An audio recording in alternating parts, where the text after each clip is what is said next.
Today is about American history with history buff and podcast host Jack Henneman. We talk about the issues with identifying the truth of history, presentism, intellectual dishonesty, and the increase in politicalization of the history profession.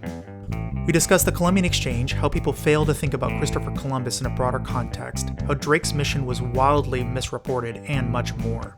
We also dig into some of the misconceptions around Native American culture, how cunning they tended to be in battle, and how desperate life was for many Native Americans at the time.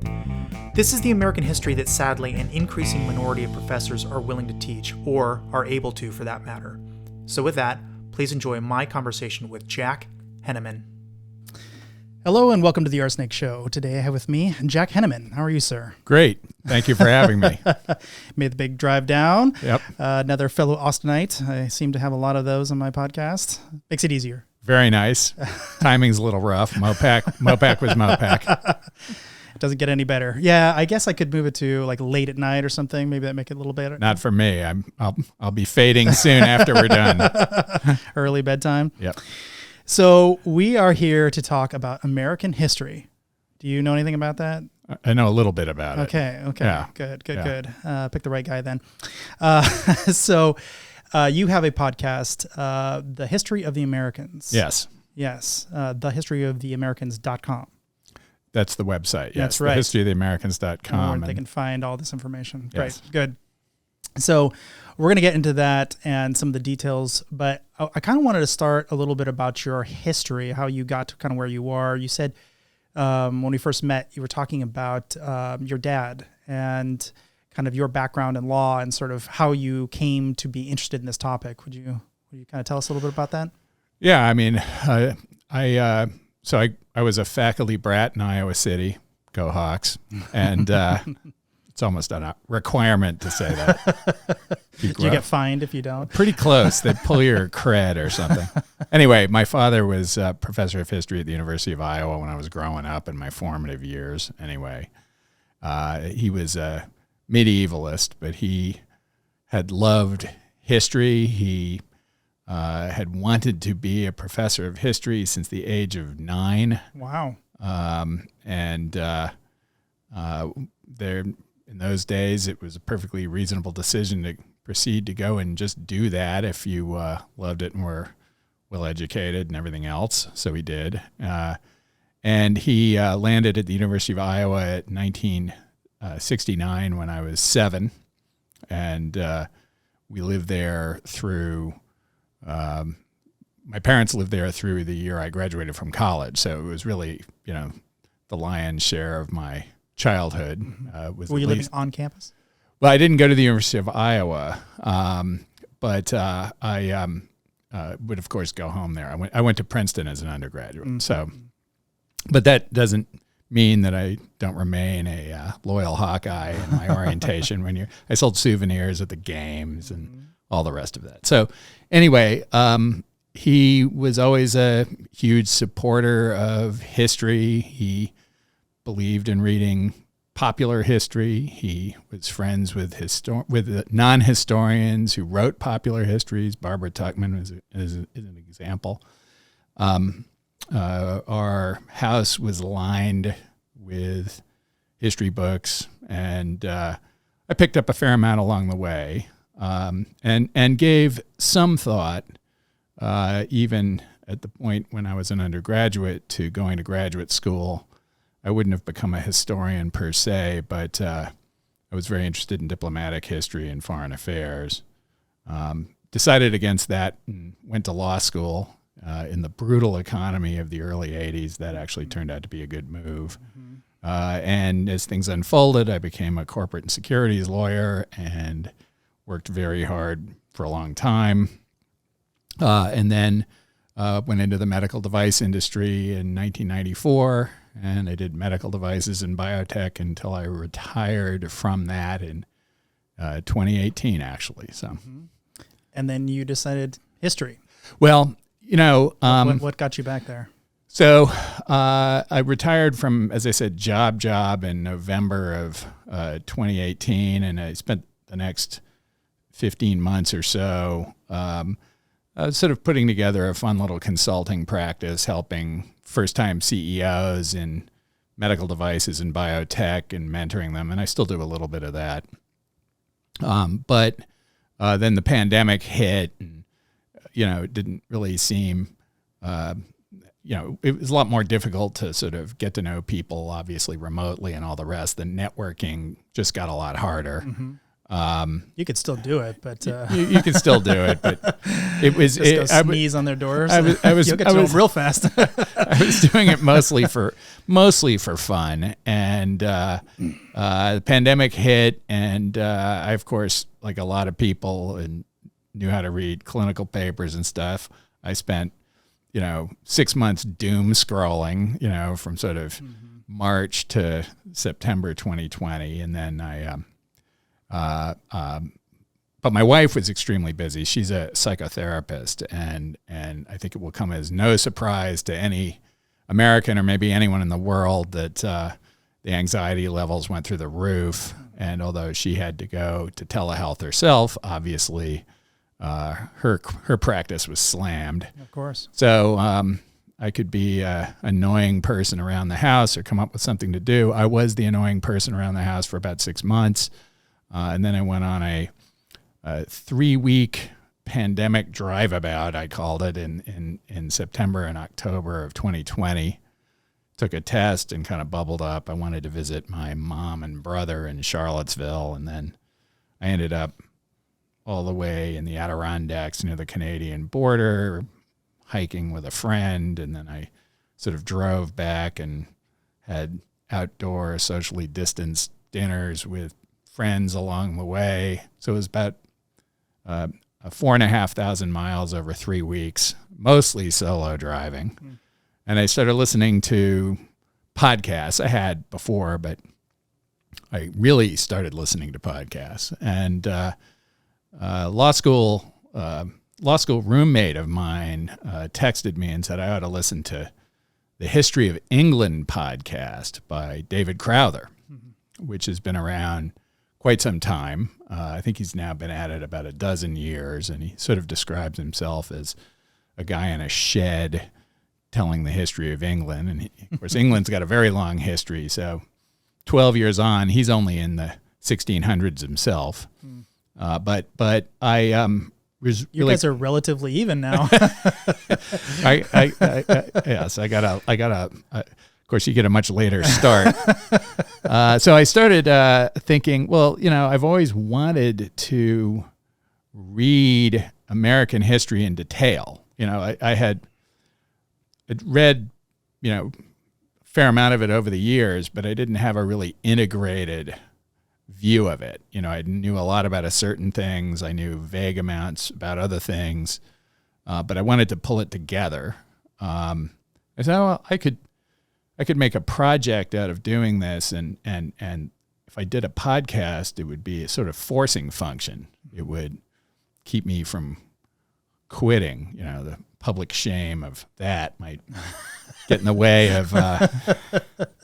So I started looking around, and I really couldn't find any podcast sort of doing what David Crowther was doing for England. So there are a ton of history podcasts, but really there's nobody that's sort of chronologically going through what I call the history of the Americans, sort of fairly granular level, in essentially chronological order. So I got back in, almost exactly this time 2 years ago, and taught myself how to do a podcast and started. No trivial undertaking.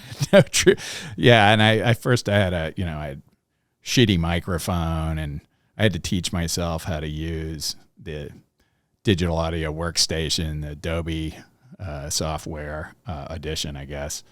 And hey, maybe you can come and help me then, because I don't know what I'm doing. No, that's a joke. I'm just kidding. Anyway, sorry guys, keep going. Well, you get better over time. Anyway, so I started sort of writing scripts and got into it, and I realized in the first 2 or 3 months before I'd even recorded a single episode that I hadn't really thought through the whole thing well. So I sort of rethought it and launched my first episode to no listeners, because I didn't tell anyone at all, on January 1st, 2021. And I've now, just before I came over here, dropped my 92nd substantive episode, and there's 2 introductions. There's sort of an original introduction and a revised introduction, which I don't really count. So anyway, it's going pretty well, and it's a ton of fun. So this is kind of still an homage to your dad, would you say, or is this entirely something you're entirely personally driven by, or? Well,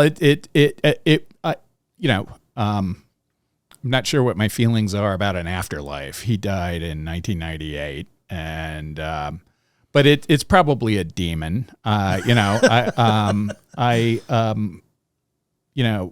wish very much and have on many occasions that he were alive. He was a French medievalist, but when he was in graduate school, his second discipline was actually American history. So he, for somebody who was not professionally an American historian, he knew a lot.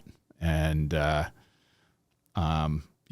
wish he could see me do this. But on the other hand, if he had lived, I don't know that I would have done it. So I don't know if it's a homage to him or just a desire to get closer to him in some way. Mm-hmm. I've also taken up smoking cigars, which he did. So there's been some commentary about this around the family. Wait, are you turning into him? Or? So he was an actual historian. Yes. But you are not. No. Can you please tell me what the difference between those two things are from your perspective? Well, I mean, historian is a profession. It's a real thing that involves years of training in how to do research in original documents, how to unearth new information, how to handle documents in archives, how to examine evidence with a historian's sensibility, a sense of history. And I'm not that. I never went to graduate school in the field. I am a amateur popularizer. A historian, there's a lot of professions where people don't understand the difference between the pros and other people. People throw around the title librarian for sometimes the person who sort of stamps the book. I don't know if anyone stamps books anymore. Yeah, it's been a while. Yeah, there's a person there. Can't just walk out. But the person who stamps the books, sometimes people think they're the librarian. A librarian, so you got to go to graduate school and learn, how to do reference cataloging and a whole range of things. And so anyway, it's the same idea. Yeah, sure. So I don't want to claim I'm a historian and have, the few professional historians who may listen to this podcast, or maybe the many, sort of rise up in indignation. No, I'm not saying that. So in my world, there are people who have, some degree in cybersecurity, or maybe even a PhD in cybersecurity. They've been doing cybersecurity less long than I have, and maybe have significantly less experience than I do. So to me, I wouldn't discount that there is a literal profession called a historian, similar to a librarian, similar to the profession of cybersecurity. But I would say that somebody with enough passion can bypass all of that and outclass the people who do have those things and be quite useful either as a teacher or unarchiving brand new information or coming up with their own research. Like one of the things that stood out to me that you said, this was a bit of a mistake, it sounded like at first, when you looked at NASA's database to try to backfill Drake's second voyage across. That was to identify the date of a lunar eclipse that had been predicted by an English mathematician named John D. Mm-hmm. And the reason why that was important was to establish longitude. And Drake, because it's very easy to do latitude comparatively. Yes. Longitude is, latitude is easy. They were able to do it long before Columbus. Longitude is a much more challenging problem because of the shape of the Earth, really. Mm-hmm. But if this person was able to predict accurately that there was going to be a lunar eclipse on such a day, then wherever they were in the world, it should occur at exactly this time, and it occurs sometime later, so you know you must be in this position on the Earth. You can measure your distance from a reference point, yeah. Yeah. So you'd found NASA's database to be an error at the time when you first took a look at it. No, I made the error in interpreting the database. Yeah. NASA was correct. Yeah. I just didn't know what I was looking at. So you had you put a positive number and you should have put a negative number or something like that. And yeah, so there had been this reference. It was in the old documents. Some of the biographers mentioned it. Drake, in fact, in the Pacific, having crossed through the Strait of Magellan, Drake had been able to, the clouds parted and he saw the eclipse on the day predicted by John Dee.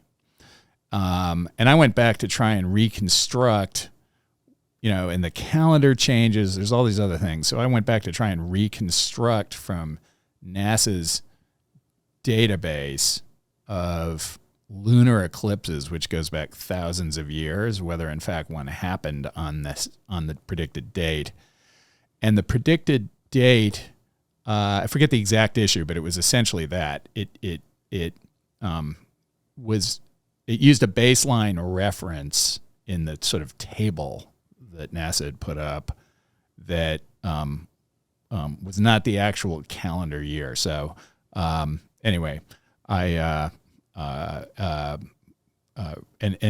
was something about the calibration of the number of days, but I made the mistake. But then helpful listeners told me about it, and I was able to correct. An actual astrophysicist got in touch with an actual astrophysicist. That's the awesome thing about podcasting. It's total, you get out there, and it turned out one of my listeners was an astrophysicist in New Mexico, and he, shot me a note and sort of explained the error, and I, of course, was able to confess to it and move on. So, first of all, kudos to you for confessing to any mistakes. So many people are adamant that they're right at all times, and that's awesome. But secondly, I think you're the first person to confirm using NASA's data that story is probably true. It is absolutely true. I mean, John Dee was the sort of brilliant scientist in Elizabeth's, the circle, her Privy Council, it was called, had this sort of circle of brilliant intellectuals. He was one of them. He's known for coining the term the British Empire quite a long time before there could reasonably be said to be one. That he predicted this eclipse, and Drake used it, in fact, on the date to identify his location. So we know that the prediction matched Drake's usage. What I was trying to do was center it to the, given the changes in the calendar and all the rest of it. And when I couldn't, I naturally assumed NASA was wrong. Of course they're wrong. It must be NASA's fault. It must be NASA's fault. But I got straightened out on that quickly. So it was fun though. It's a lot of fun. See, I think there's totally a room for amateur historians, or whatever you would like to call yourself, an entertainer of history, whatever, to do things that maybe another historian would never even think to go look at, because it's not their current task. It's not what they're working on. So, well, I will say that there are respects in which I think academic historians are constrained by the sort of experiences they've had in their lives, which occasionally I think can a little bit blind them to what's going on. I'll give you one little anecdote. It's a very fashionable these days to criticize Columbus, and there's all kinds of grounds on which that might be done. Mm-hmm. One of the points in which you'll see, especially on history Twitter, one of the things you'll see pretty much every Columbus Day is he's criticized for having grossly miscalculated the distance to Japan, in effect, from the Iberian Peninsula. So the question was it possible to sail a caravel west and get to Asia? No one knew there was a new world there, right? Well, the answer is you could sail a caravel a few thousand miles, but you couldn't sail a caravel 8,000 miles. Mm-hmm. So it really matters. And the reason you couldn't is, of course, couldn't store enough water and food for the men. The ships wear down and have to be beached. Well, and also the men, they'll mutiny. Well, the men, even if the captain believes it, the men won't. There's all these reasons. So this was critical to get the distance at a certain length. And Columbus, in his pitch deck, if you will, and it really was a pitch deck, it was a scientific proposal that this venture will pay off. And he went around and pitched the King of Portugal, obviously Ferdinand and Isabella, King of England, King of France. He was willing to talk to anybody who might fund him. And when you go through it, he did make one mathematical error, but almost all of the sort of aggregate amount of error that he made came from him always picking the rosiest assumptions. So, one question was, how wide is Asia? And, they sort of had the testimony of Marco Polo, and they could sort of guess their way. They knew Japan was out there. They just had no idea where it was.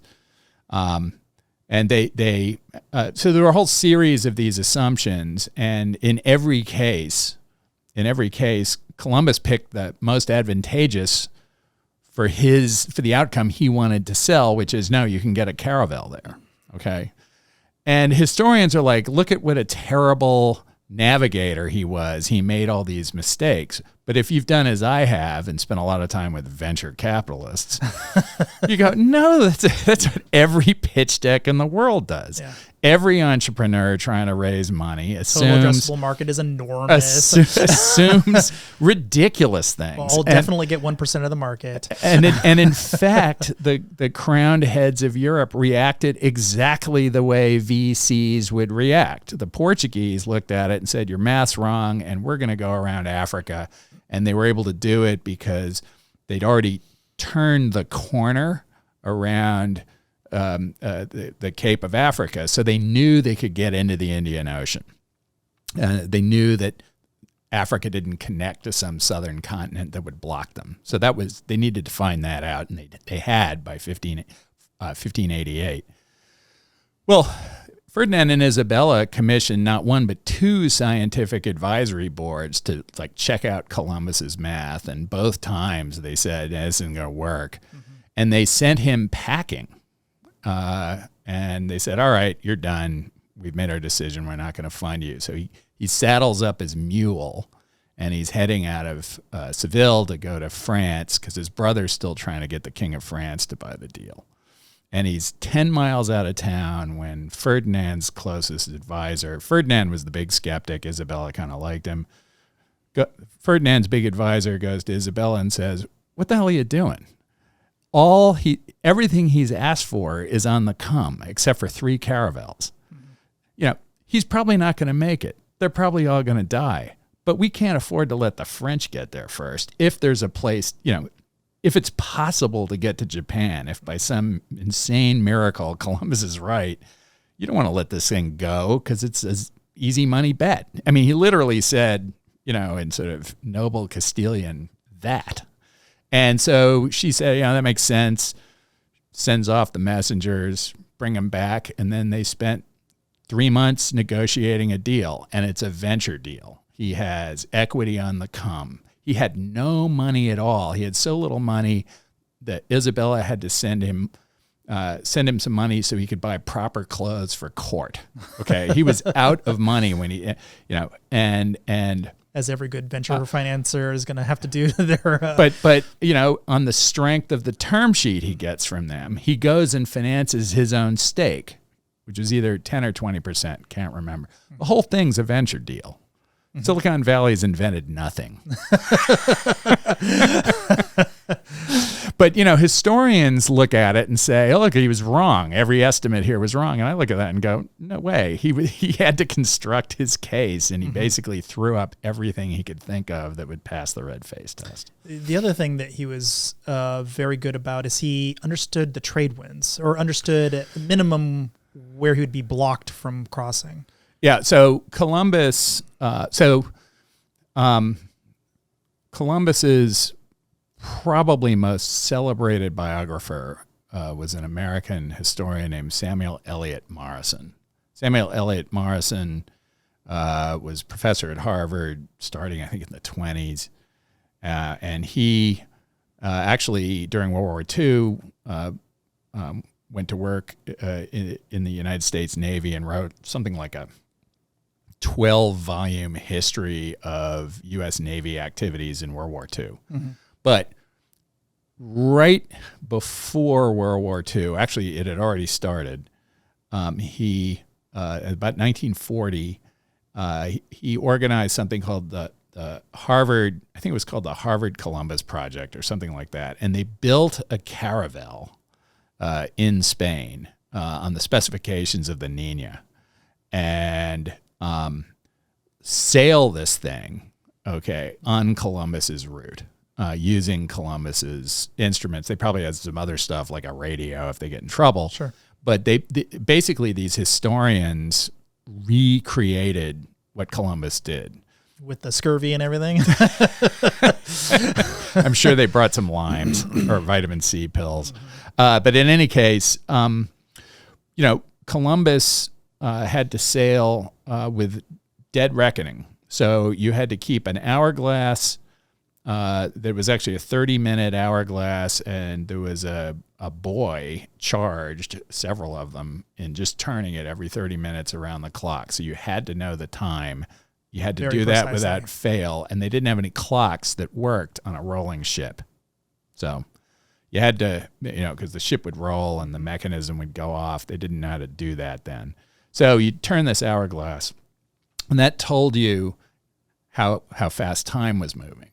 Well, in 1492, the only way to know how fast you were going was to stare at stuff in the water as it went by, seaweed, bubbles, that kind of stuff. And so you'd figure out your speed, you'd figure out the time, and then you'd plot the distance you thought you had traveled. And without a way to measure longitude, if you're going from east to west, that's pretty challenging, right? You have to guess whether you're right.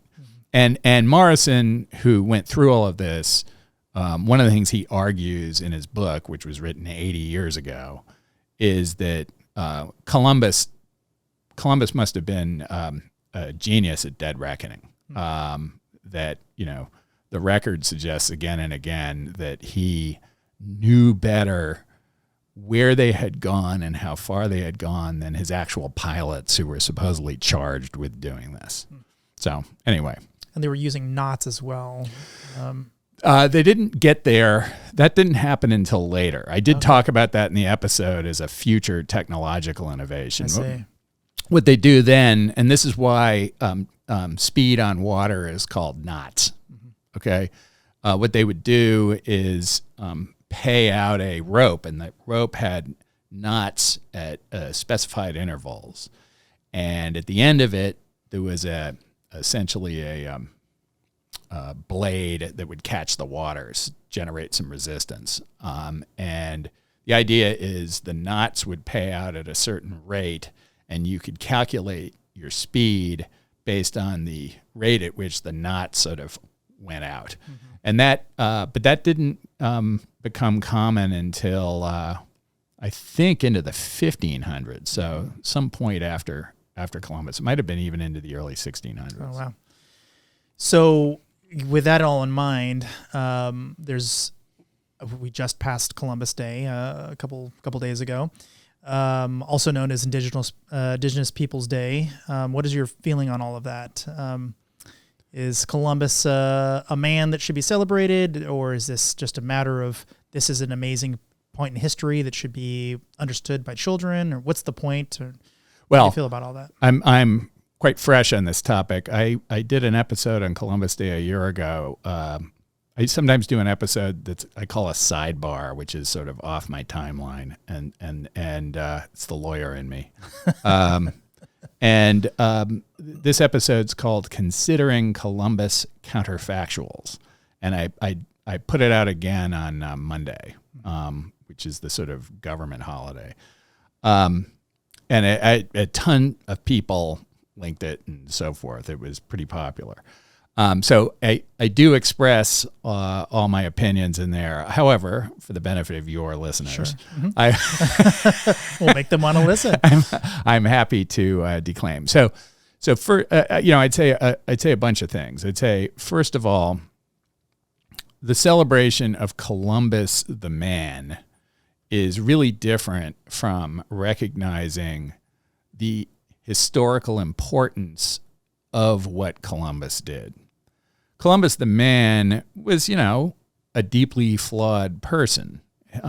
He accomplished a navigational miracle, and he was an extremely persuasive entrepreneur who could sell kings and queens on the merits of his ideas.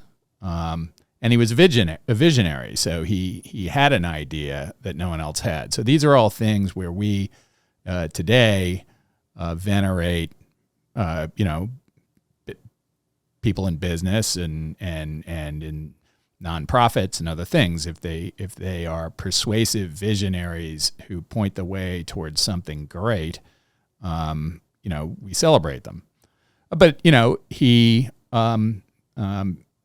was sailing for Spain, and Spain and Portugal were the only two cultures in Europe with a slave population, a slave markets, a culture of slaving. They'd picked it up from the Arabs across the Mediterranean, and they had deployed it in their conquest of the Canaries, which occupied most of the 1400s.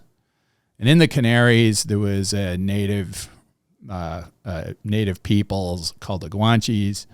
And when Spain conquered the Canaries over a long period of time, they enslaved the Guanches. They set up plantations there. They basically, Spain generated the blueprint for what became the grinding system of slavery throughout the New World. And Columbus saw the potential of that. Which, said in the most unapologetic and factual way, is an economic model. It is not necessarily setting aside the horrible morality one way or another. It's economics. He and others saw it as a way to profit off of the New World. Well, there would be no other reason. I mean, in fact, this is such a complicated topic. There was a lot of resistance, although not to slavery per se, but to enslaving the Indians within the Spanish court, that developed over time, not right away. And there's all sorts of reasons for that, which we can certainly circle back to. But the big point is, Columbus did a lot of bad things, and he was a terrible colonial administrator, okay? And he set in motion a series of practices, especially in the Spanish New World, that, resulted in the deaths of a lot of people. But so if somebody says, well, we should not celebrate Columbus the man, my answer would be, well, that's certainly within the realm of, acceptable opinion. I have no problem if we as Americans decide not to do that. Now, you can get a different answer in even some other cultures, right? For example, Columbus sailed for Spain. He is the foundational reason for Latino culture. Latin America only exists as Latin America because he sailed for Spain. If Henry VII of England had bought his deal and he'd sailed with an English crew, the Western Hemisphere would be totally different. So if you were a Latino and said, no, Columbus is important to me because he was the basis for Latino civilization in the Western Hemisphere. And I'm not saying a Latino should have that view, but one might, and occasionally you hear those that do.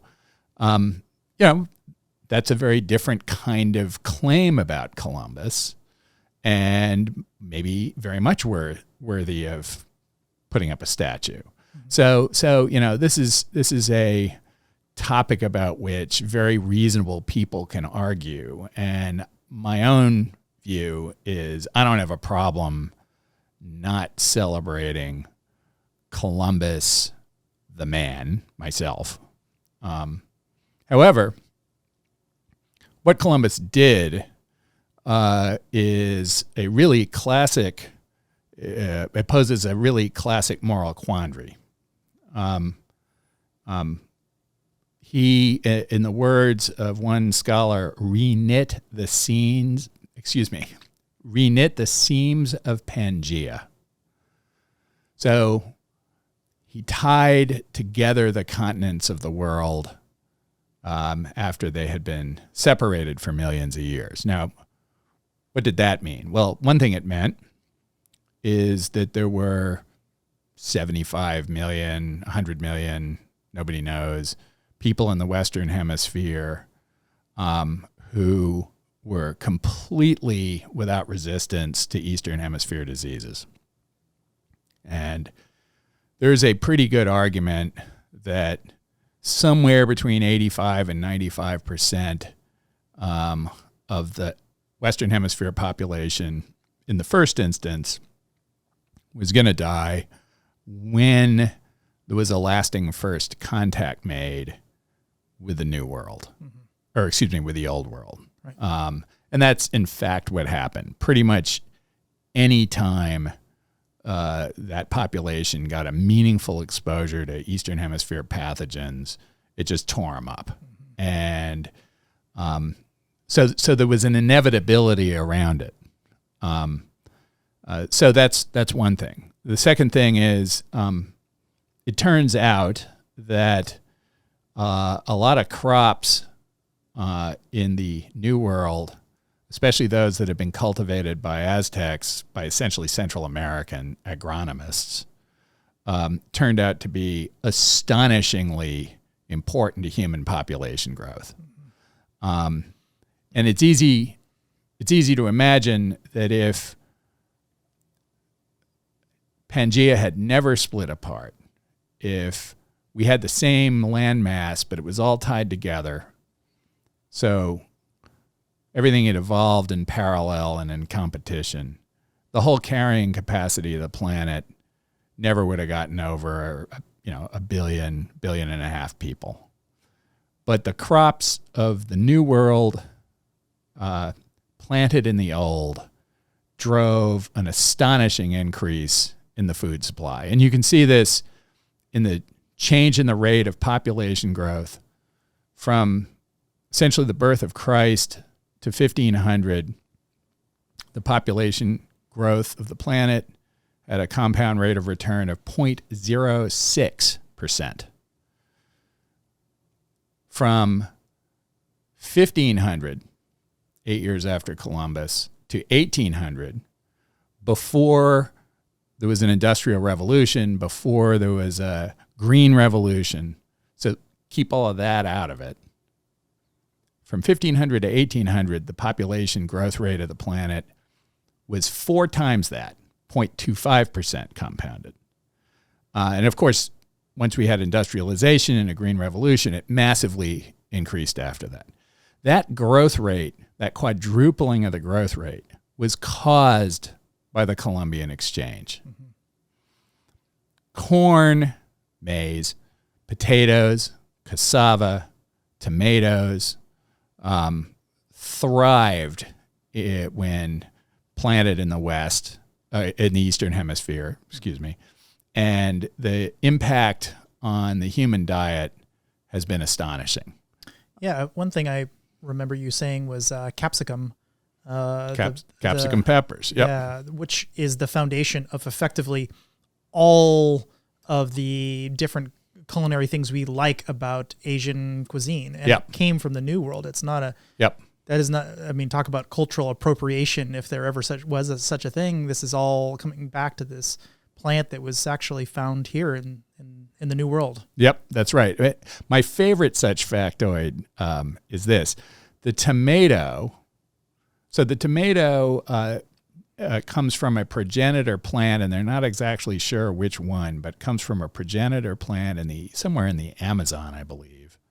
Somehow it ends up in Mexico, a couple thousand miles from where it was. Somehow it ends up there. And, essentially Central American, Mexican agronomists turn it into this delicious fruit, essentially. The tomato took a while to take off because it's so fragile. So it only really went huge in the 19th century when it could be canned. Mm-hmm. But it is now estimated that the tomato accounts for more nutrients, not calories, but nutrients in the human diet than any other plant. And for this, we owe probably a very small number of agricultural geniuses in the Indian population in Central America. Mm-hmm.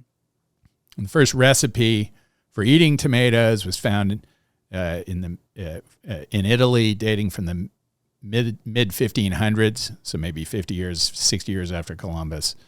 And the recommendation is that be eaten with olive oil, salt, and pepper. It hasn't changed much, has it? I mean, that's pretty impressive. That's yep. I mean, you wouldn't have what we call like the Mediterranean diet or anything close to that No. without Columbus. No. There are countries in Africa today with more than half their caloric consumption coming from maize. And there are other countries with huge proportions coming from cassava. So, these are all New World. You wouldn't have had the potato famine. You would have had you just had a famine. Right. I mean, the potato, there are estimates that the potato is responsible for more aggregate population growth, I think, in the Northern Hemisphere than any other plant. Because it's so nutritious, can be grown in so many places. In winter. Yeah, you can live, and you can store it a long time. So it's fascinating. So all of this was unleashed by what Columbus did. Now, people want to, what are some of the other things that people sort of small bore things, not the bad things, but what are other quibbles about Columbus? Like, the Vikings were here, maybe the Polynesians got here, and all of that's true, but there is no such thing as the Viking exchange. There's no such thing as the Polynesian exchange. It's called the Columbian exchange, a term coined, by the way, by a University of Texas historian named Alfred Crosby. The Columbian exchange occurred not because of his first voyage. So it wasn't that he was the first European to come to the Western Hemisphere. The Columbian exchange occurred because he went back and he sold the dual monarchs of Spain on a second voyage. And the next year, in the second voyage, the Spanish came back with, something like, can't remember now, but something like 17 ships and 1,300 people. And the Spanish have never left. Mm-hmm. And that was what triggered all of these changes. And Columbus was able to persuade them to fund that second voyage for really one reason. The chance sighting of gold jewelry on a couple of chiefs' daughters on the island of Hispaniola, which is now Haiti and the Dominican Republic. And they saw this gold and they traded for it and came back with really a pretty small pile of gold jewelry and other things. And that's what got them interested. So I want to take a little bit of a step back. And Sure thing. No, I think it's worth kind of enumerating how I got to this conversation. So when I was growing up, my mother in particular, she was always saying the words, "I hate history," or history would come up in any context. She's like, "Oh, I hate that." And she would just literally turn her back and just walk away kind of thing. And so I grew up kind of with that in mind, like, oh, I guess I hate history too. And I just don't see, there's no value in it to me personally. Like, why do I care what happens in the past? I just couldn't understand why it would matter to me, and no one around me seemed to care. So it just kind of fell between the cracks, and I focused a lot more on technology.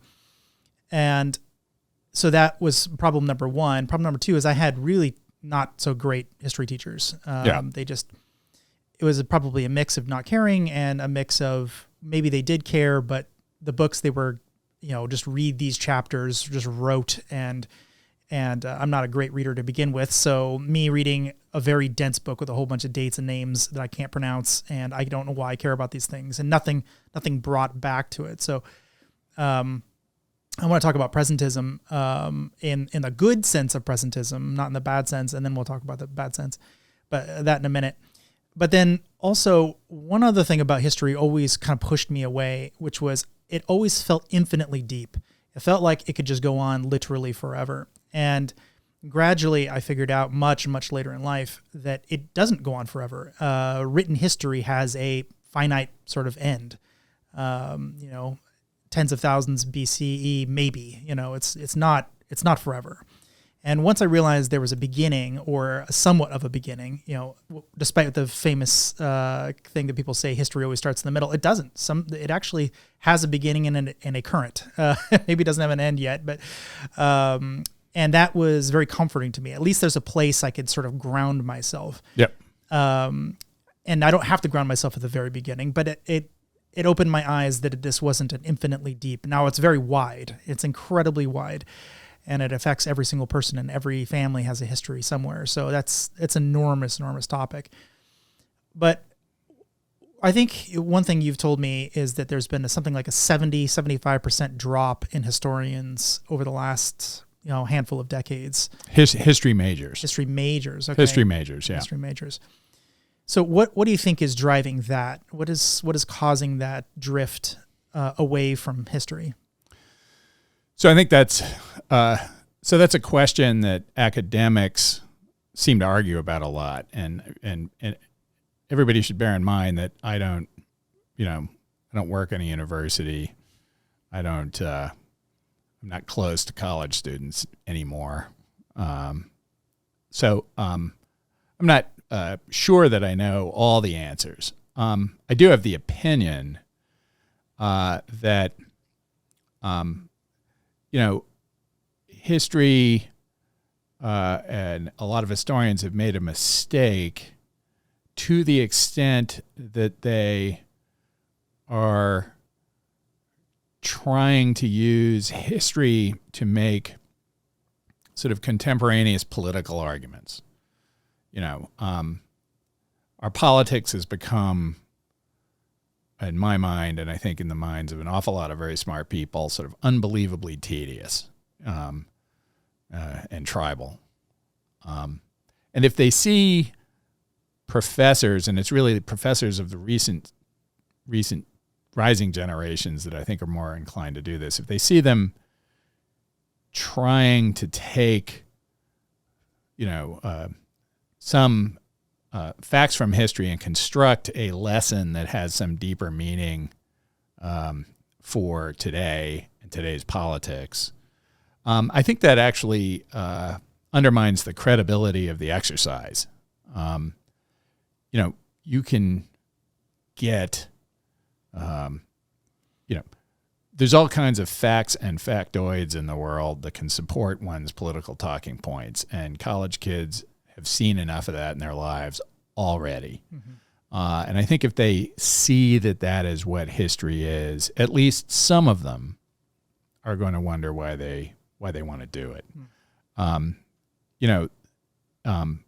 History is incredibly, it should and can be incredibly interesting. It can be a fabulous exploration of how we got to here, but it has to be, in my mind, my opinion, one's own exploration.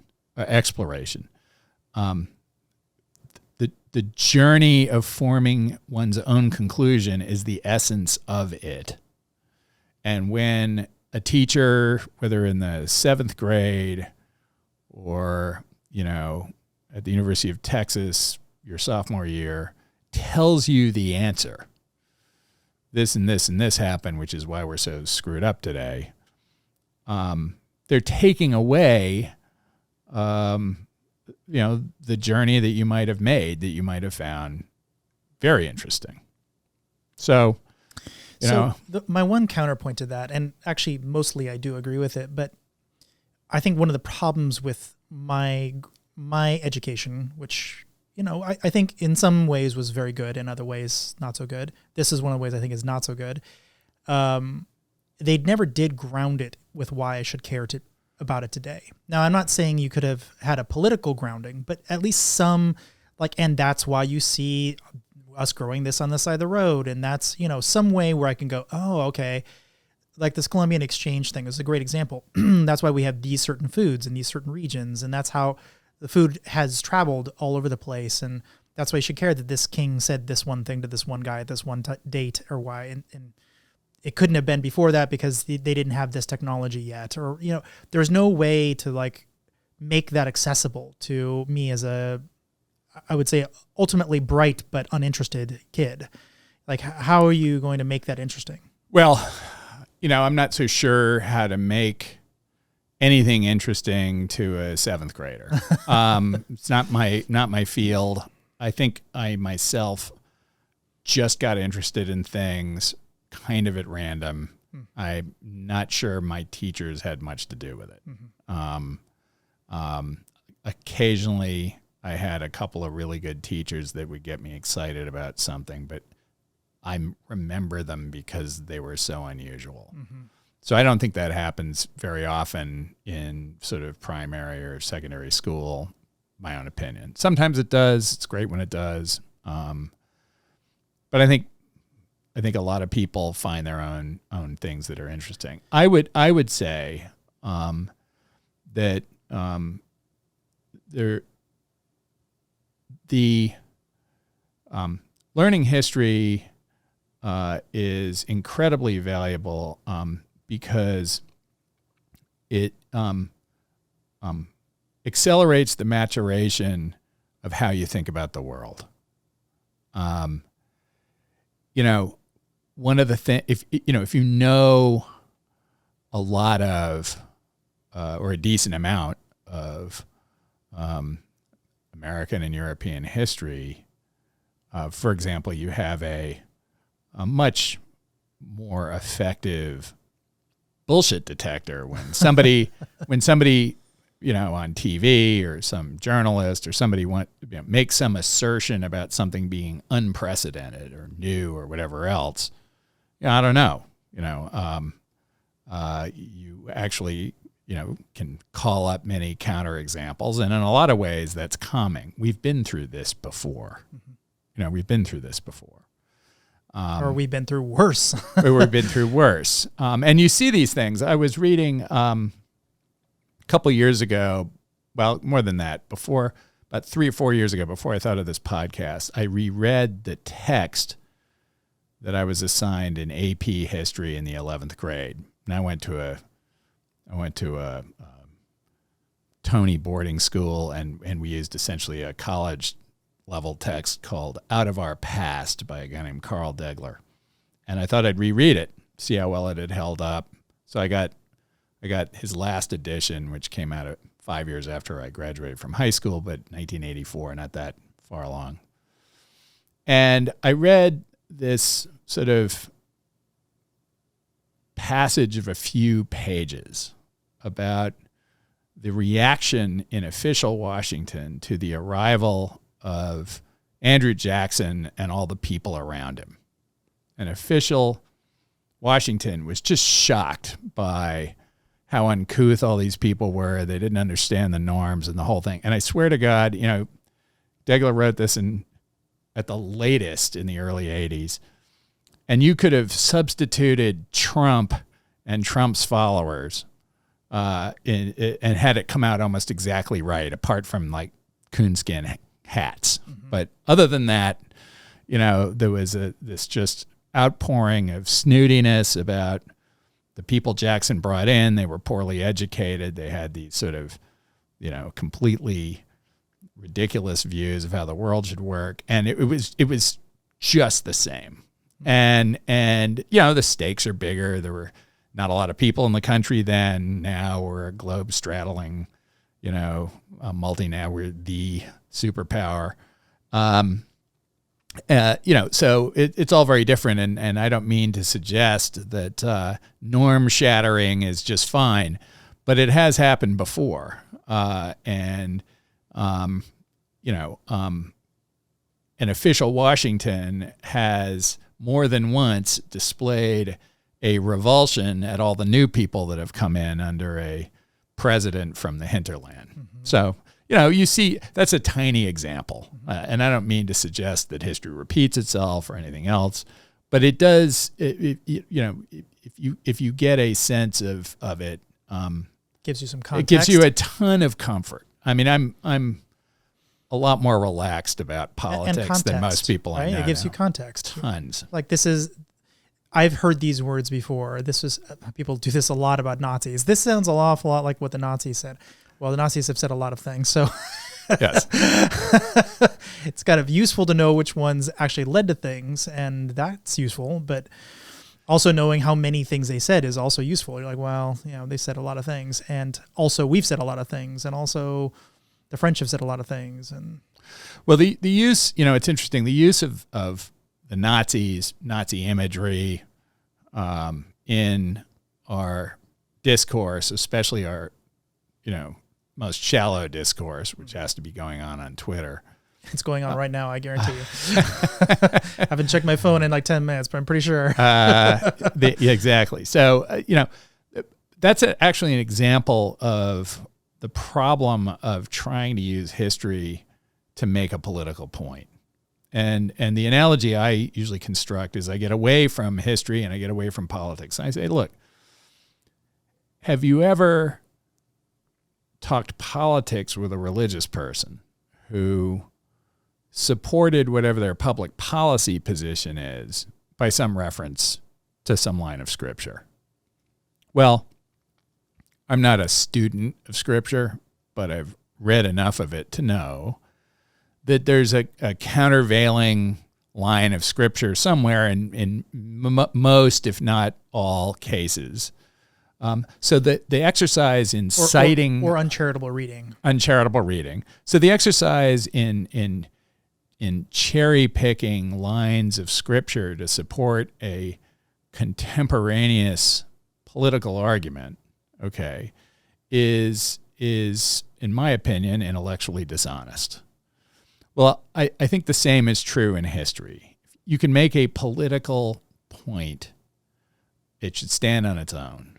So this is presentism. This is where. Well, it's a version. It's a relative of it, which I think I call and others call weaponizing history. Right. So if I want to make a political point today, I can mine history and find nuggets that will support the point.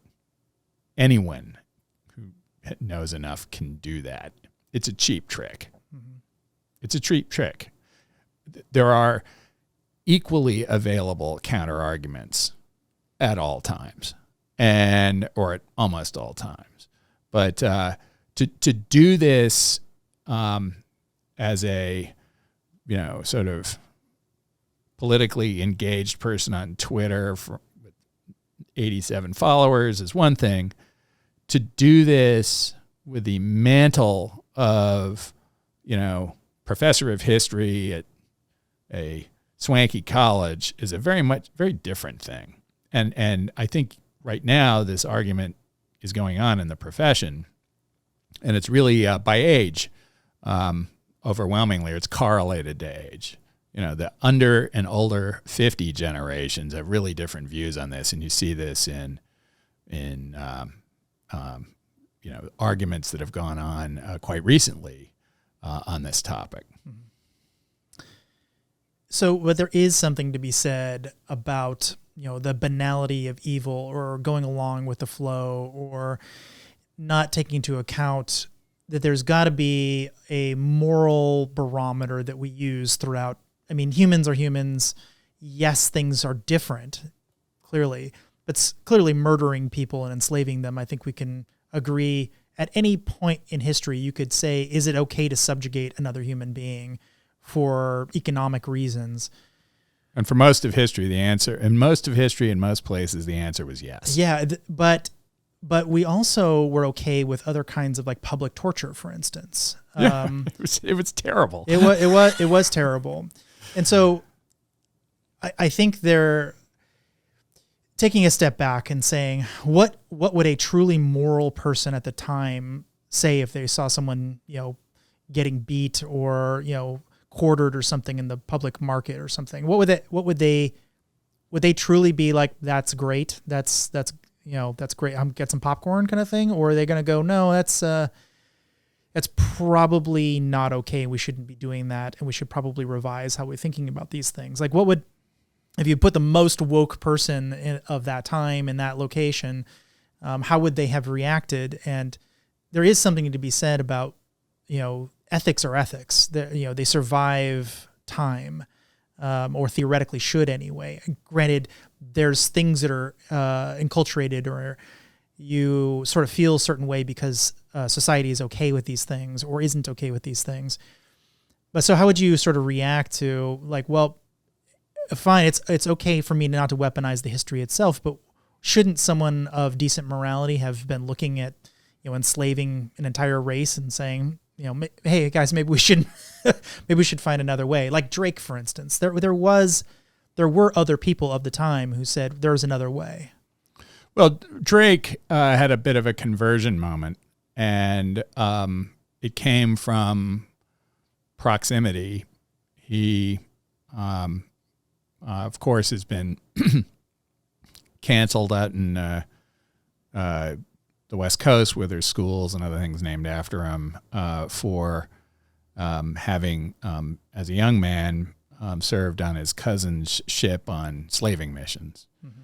But by 1573, he'd had this redemptive moment when he teamed up with escaped slaves essentially in Panama to rob the Spanish blind.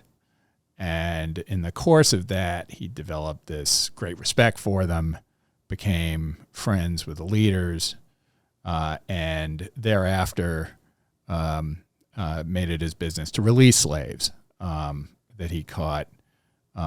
And his moment the moment widely regarded as his most vengeful occurred in his mission to the West Indies in 1585, when he sent a young black boy with a message to the Spanish, essentially negotiation terms under a flag of truce, and the Spanish, a Spanish soldier killed the kid.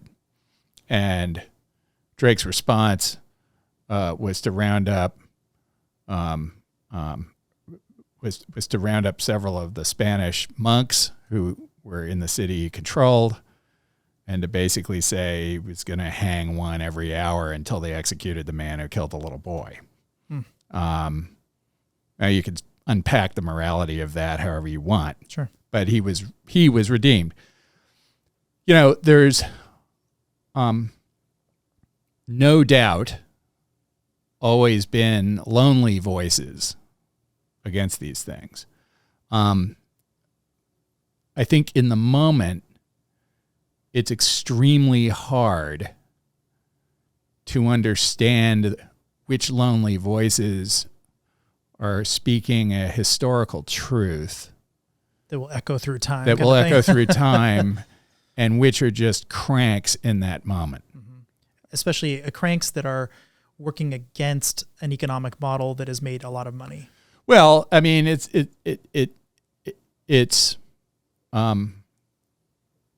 not just that it's an economic. I mean, slavery was ubiquitous in human culture, or virtually so. Even in the Indian cultures as well. Yeah, I mean, and it had different forms, and certainly it evolved in ways in various places, including the United States, that shock our sensibilities today. So there's no defense for it, but it was close to ubiquitous, and it took a long time for public opinion to swing around against it. I think if you want to swing it back to Europeans settling North America, one of the counterfactuals that I talk about a little bit in the podcast episode, not that it's brilliant to do so, but the other two cultures that had the technology to cross a blue ocean and perhaps settle the Western Hemisphere were the Arabs and the Chinese. Well, the Arabs and the Chinese both had far more developed slaving economies than the Europeans, certainly in the 1400s. So, if it had been the Chinese to cross, do we think that they wouldn't have deployed slaves in the silver mines of Bolivia? Of course they would have. They didn't even abolish slavery as a matter of law until the 20th century. What about the Arabs? Well, the Arabs were conducting a robust trade in slaves, not only from Africa, but from throughout Europe. So under any scenario, when the Western Hemisphere came in contact with the Eastern, it was almost certainly going to come into contact with a culture that had some exposure to slaving and maybe a robust market in them. Mm-hmm. Now, if Henry VII of England had hired Columbus and he had an English crew, there wasn't actually slavery in England per se in the late 1400s. It might have unfolded somewhat differently, but again, the English embraced slavery rather effectively and emphatically once they saw what the Spanish were doing and said, hey, that looks like a pretty good business model. Mm-hmm. So who knows? So what would you say to the 1619 project that kind of puts everything through the lens of the first slaves, which I actually am a little confused why they say that, since the first slaves in the United States were actually much earlier. It's in the 1500s. So this is an example of it. So I don't want to get in a fight with the 1619 project and its boosters. I would say, though, that the Spanish, Ponce de Leon was grabbing slaves. Well, they 100 years earlier. But there were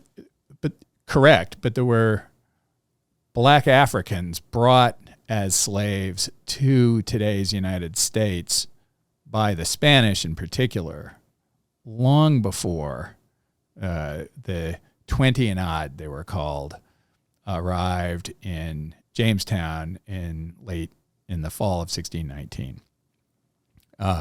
So whether one gets in a debate about the nature of the servitude under which these 20 and odd were, I happen to believe they were fundamentally enslaved. Mm-hmm.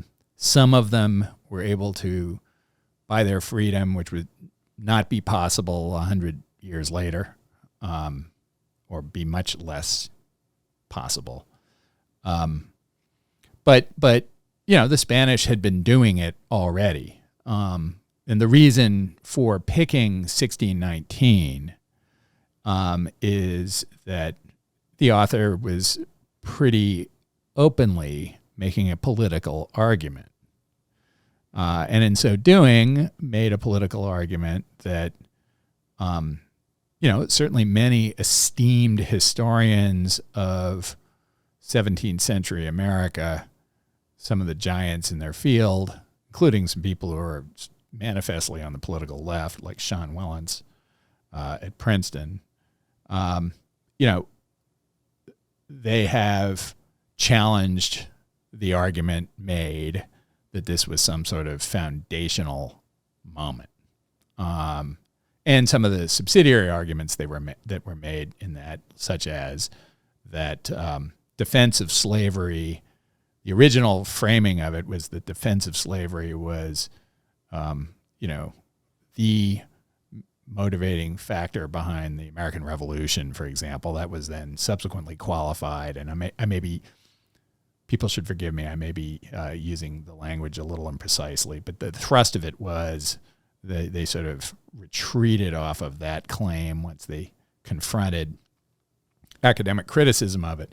But both the framing of the American Revolution and the choice of 1619 as the, quote, true founding were simply arguments to make a contemporaneous political point. And they're an exact example, in my mind, of cherry picking a fact to make an argument today. Mm-hmm.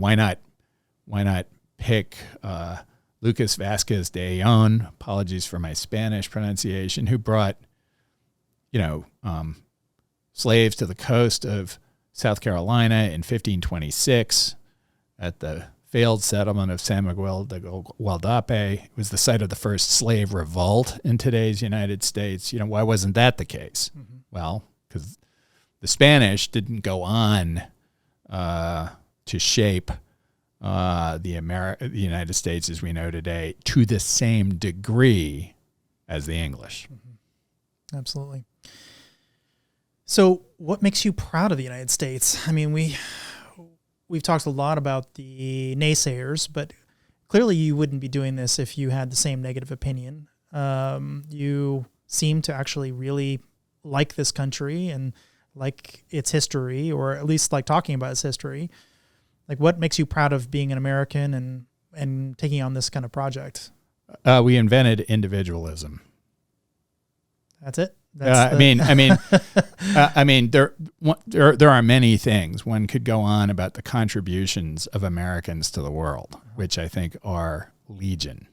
Okay, and it's certainly the case, and I have covered it and will cover. We did a lot of, I'll say, bad shit. Our ancestors did, certainly, and probably we continue to do it today in the development of this country, no question. However, the atomization of the person is, you think, the biggest contribution the United States has made to the world?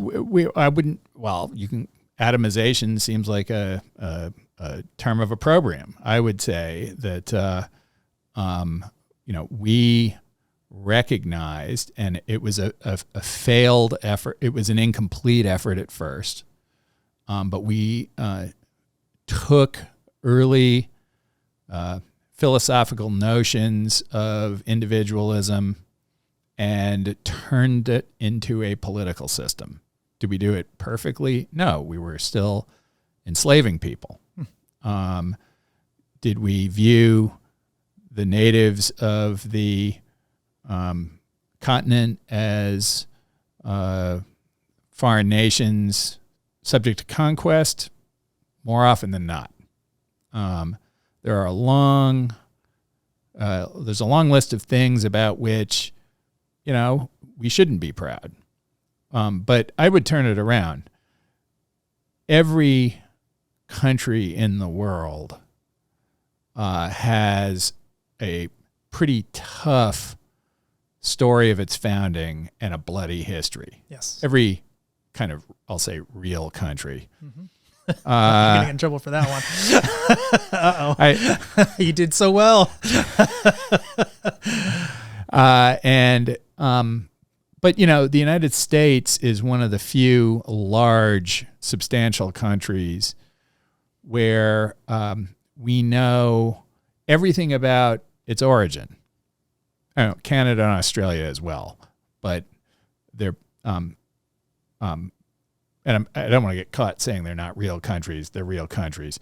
But if you look at the big civilization moving countries in the world, we don't know nearly so much about what their original founders were doing, saying, arguing for, and everything else. With the United States, we're young enough that so much was written down that it's very accessible. So it's not nobody twists their hanky over the stuff Charlemagne did to pull France together. Nobody worries about that. So it's not things like the fact we have a republic, the first long-lasting republic of the modern age. Well, no, that I think is inherently derivative of individualism. The republic is a function of individuals owning the sovereignty and getting to decide who's going to work for them. You don't care about individuals if you're a monarchy. Sovereignty resides in the king. You certainly don't care about individuals if you're communist. Sovereignty relies in the class, in principle, and so forth. So our system, which I like, notwithstanding its shortcomings, turns on the recognition that individuals, each and every one of them, have irreducible rights, and one of those is that they get to participate in selecting the people who will govern them. But that's only one of them. There are many others that are irreducible. Mm-hmm. So we those notions were floating around in political theory by the time Americans got around to organizing their government. But it was men like, Jefferson, Adams, Madison, and so forth, Hamilton, who framed the arguments with no small disagreement among them for setting up this system. And nobody had done that before. And not a democracy. Well, the United States has moved from having, less to more democracy over time. And inherent in any system that protects the individual are anti-democratic components. Our system, so democracy would say half the people plus one ought to be able to dictate what may and may not be said by the entire population. Well, our system says no. Our system says actually all the people can't dictate what someone may say. Mm-hmm. Now that may be wearing a bit thin at the moment. That's its own point of controversy in today's politics. Absolutely is. But our democracy has inherent limits, and they are designed to protect the rights of individuals. And then argument over exactly where those limits are and how they obtain is obviously very passionate, but that's something we work through. So I want to talk about your podcast a little bit and some of the things that I thought was pretty remarkable and surprising. So one thing, for instance, was how the different tribes had different viewpoints about the foreigners that are coming in. Some were wildly accommodating and immediately ready to trade and very open and, please come in, we'll give you food and whatever it takes and we'll take care of you. And if you're sick, we'll, heal your people, or, rolling out the red carpet as much as is possible. The most Midwestern come in and, oh, you look cold, put a blanket on you, very ingratiating. And then there was others that would eat them on site. that is such a wild distinction between two groups of people who were both indigenous to each other. I mean, they were right next to each other effectively in some of these cases. Some are incredibly hostile to all outsiders, and others were extremely, passive and relatively peaceful otherwise. Yeah, I think, look, so I'm far from expert on, kind of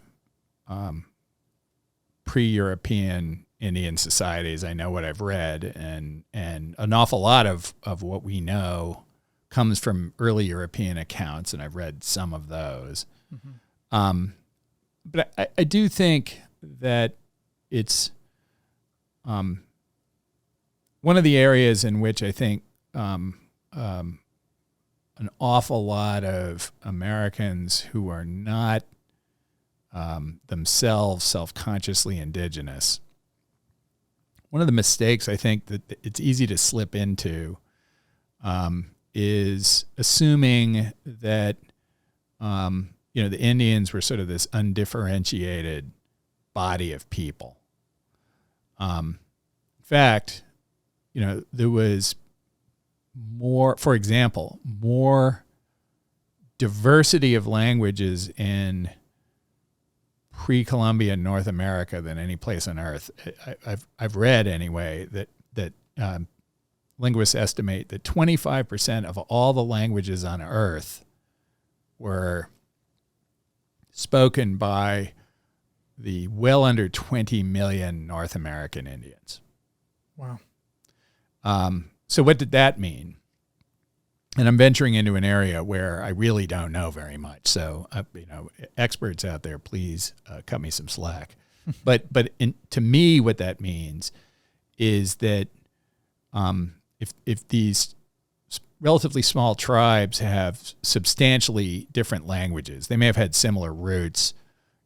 We say there's Algonquin languages and Iroquoian languages. Excuse me. Siouan languages and so forth.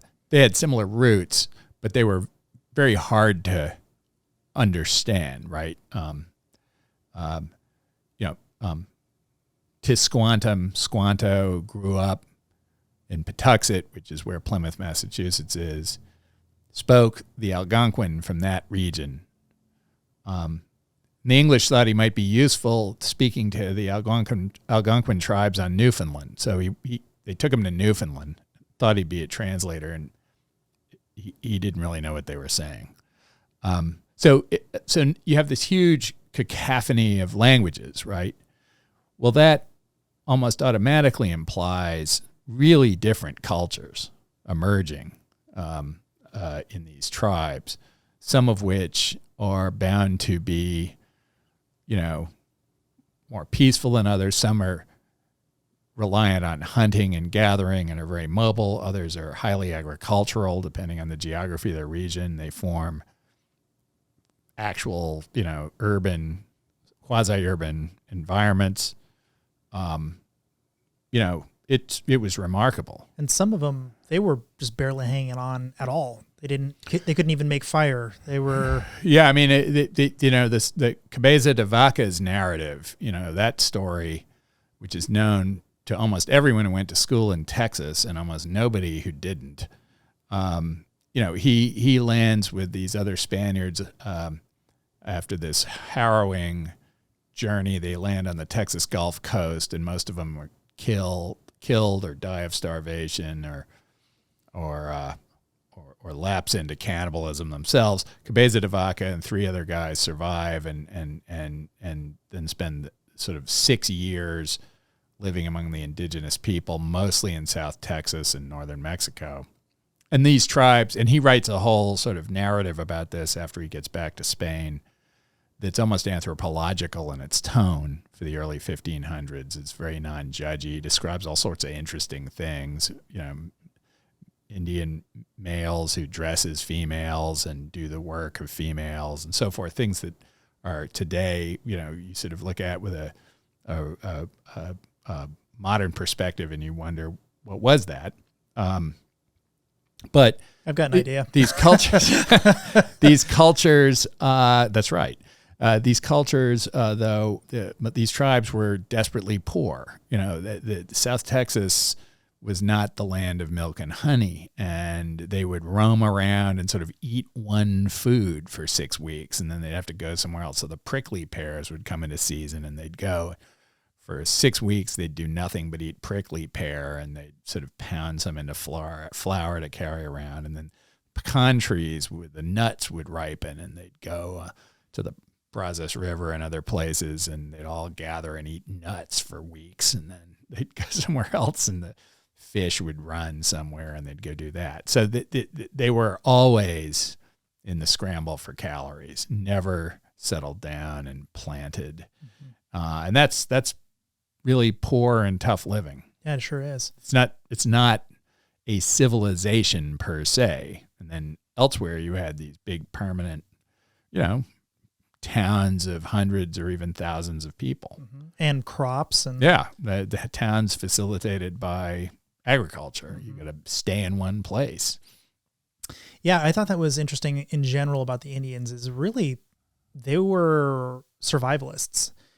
I think the Disney sort of perspective of, being one with nature is nonsense. Once I started looking into what's really going on, it seems much more like, imagine you were thrust back in time and you had to survive, ready, set, go. You're not communing with nature and playing with butterflies. You're trying to get food quickly and survive, torrential rain and hail and whatever's coming at you and fires and all kinds of things. Well, the popular book broadly on this topic is Charles Mann's book, 1491, which I'm guessing an awful lot of your readers have had exposure to. If they haven't read it, they've had somebody tell them to read it. It's fantastically well written. It's extremely interesting. It's about essentially the indigenous peoples, the Indians. He has a whole appendix that says why he uses the word Indians. But he makes the point more than once that in a lot of places the tribes had huge impact on their environment. For example, in a lot of the forested areas of the country, the Indians engaged in regular controlled burning, and they would clear the forest of undergrowth, and they could plant between the trees. And so when Europeans got here, they saw these forests that we don't see anymore. Not only were the trees themselves huge because the Indians weren't chopping down the big trees, they didn't have steel tools, but they had systematically burned out the undergrowth on a regular basis. So you could ride a horse through the woods and see an incredibly long distance. I mean, it's fantastic to think about. It would be beautiful to see. Yeah. Entirely unnatural. It was a garden. Mm-hmm. And so the Indians gardened huge parts of the country. And, in that sense, that's man over nature right there. Yeah, no, I mean, it was very much so. So, and then, he goes through similar kinds of things. There were much bigger populations, much more advanced civilizations south of the Rio Grande, and they did much more. Mm-hmm. Also, I think there was a lot of belief that the Indians in general, Native Americans, I should probably use the correct terminology. Man would say Indians is fine. I said, he goes through the whole. All right. It's a point of argument, actually. Okay. All right. So, but they were not exactly uniformly spiritual, and many of them were barely spiritual. They kind of had some gods maybe, but they didn't spend much time thinking about it because they were probably too busy with a bunch of other stuff. Others were extremely ritualistic and had, enormous ceremonies and whatever. It kind of depended on, it wasn't uniform. It wasn't like everyone out there was praying and chanting and whatever 24/7. So this is a topic I know very little about. Mm-hmm. What I can say is that there were a bunch of early European observers of this, and to some degree, they saw what they wanted to see. So in some early European narratives of Indian practices, they'd be really kind of anthropological about it. They say they do these things. Others would see, partly because conversion of the Indians was an important part of a number of the European early efforts here. They wanted to convert them to Christianity. The Spanish wanted to do it, and the English absolutely did as well, although a different version of Christianity. This was really important to the populations in Europe who were funding these expeditions. So what that meant is that there were a lot of people who were writing about what they saw who had their own axe to grind. They wanted to show the potential for the Indians to convert. And that meant that they saw what they wanted to see. And there would, that's about all I have on the point. But sure. One other thing I thought was interesting is they led the Narvaez, Soto, Coronado, and Esteban specifically astray on various different occasions. So they were pretty cunning. One of the things that is clearly the case is that there are countless examples of Indian translators or interlocutors who were setting up the Europeans for a fall in one way or the other, and playing a double game. I think to the average American, the most famous such person who has become an almost mythological figure is, in fact, Squanto, who was, in fact, just when the Pilgrims had landed in December of 1620, they hadn't seen any Indians because that region where they'd landed had been decimated by disease. So they struggle through the first 3 months in the Massachusetts winter. Half the Mayflower passenger list dies, and they think things are rough when all of a sudden an Indian walks up to them out of nowhere, big tall guy who's a sachem from actually the coast of Maine, and says, "Welcome, Englishmen." And he was the first Indian with which they'd had any real exchange. They'd been shot at on Cape Cod a couple times. They'd seen a few sort of darting through the woods at one time or another. But this guy, his name was Samoset, shows up. And he'd been sent there by Massasoit, who is one of the great chiefs of all time. Well, anyway, not long after, Tisquantum shows up, and Tisquantum has lived in both Spain and England. We know that he spoke pretty good English. He almost certainly also spoke some decent Spanish, but the Pilgrims never record that. Mm-hmm. I don't know if they had any Spanish speakers among them. Sure. And he wouldn't have had a reason to speak Spanish to them. And he, in fact, the story a lot of kids learned in school, he in fact teaches them how to grow corn, beans, and squash the Indian way, although it might not be the Indian way, but he teaches them how to do it.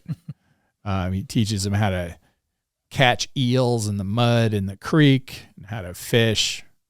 And he basically teaches the Pilgrims how to feed themselves in the New World.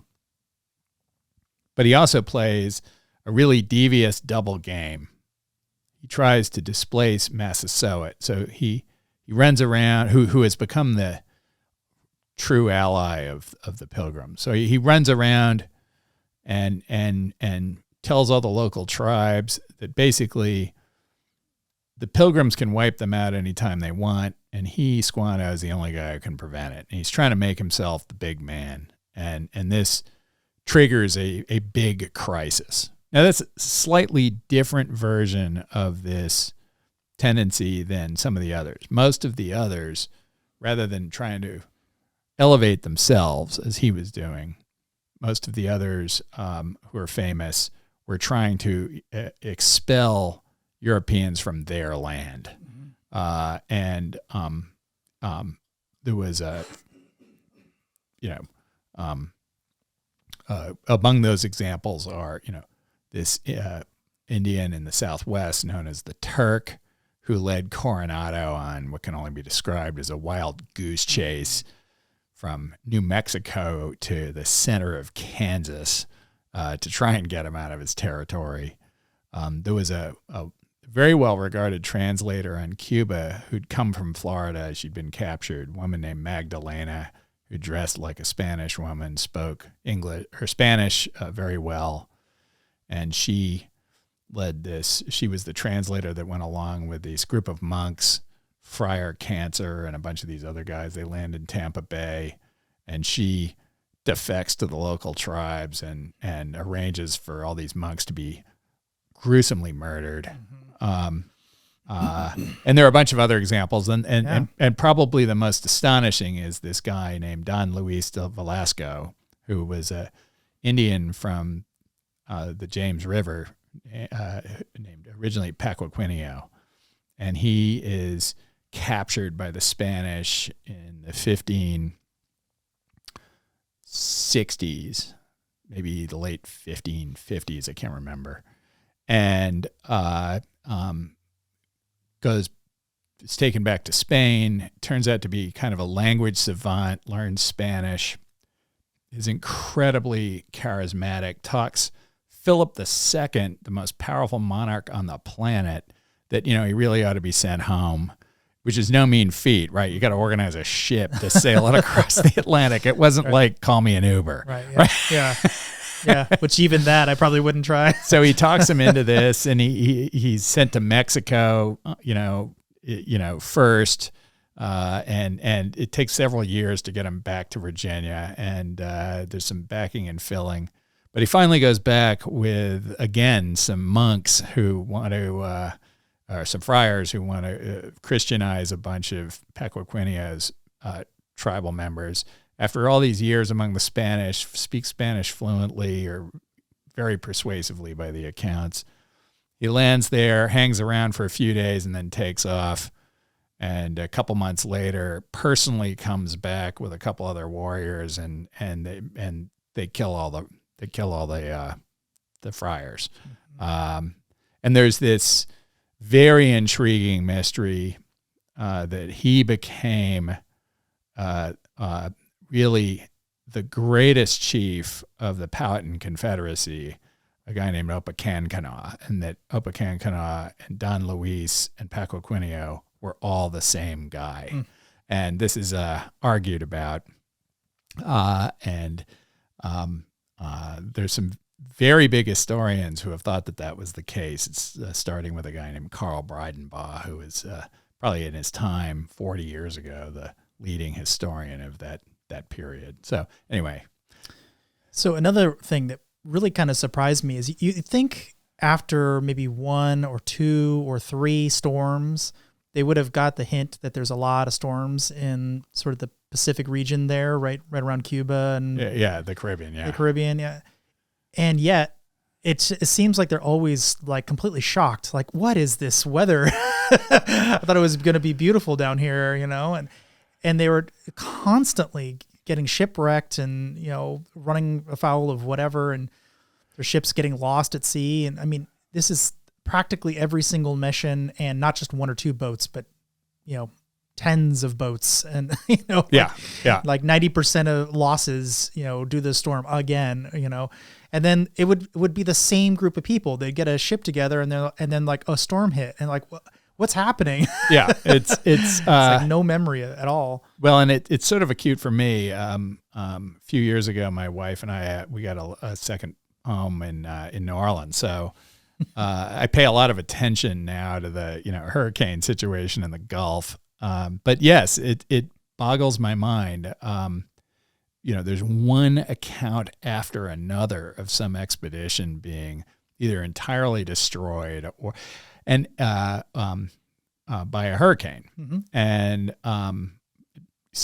destroyed or scattered by a hurricane. And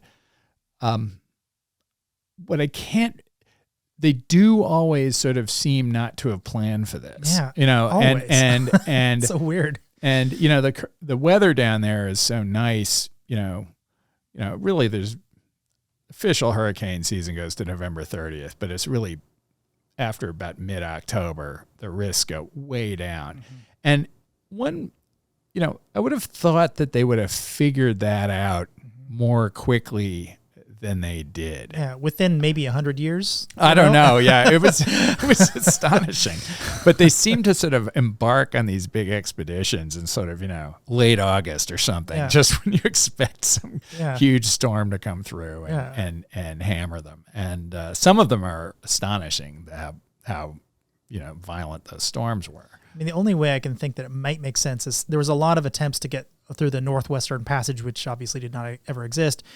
So maybe they were thinking, I want to get there before it starts icing over, or well, but that they didn't get hit by hurricanes. I'm being charitable here.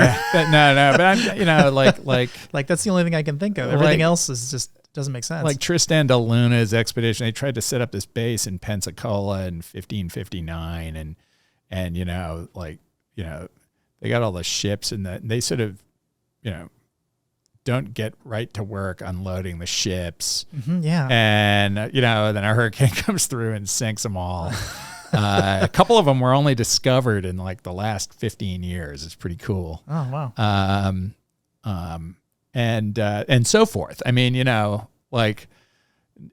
somebody wasn't, this is in 1559, right? The Spanish have been in the region for 67 years. No one's come up with a pattern here. So they landed, and no one's like, we ought to get all this stuff to shore as fast as humanly possible because who knows what might come our way. Right. They just don't do this. Yeah. And I find it. It's bizarre. Yeah.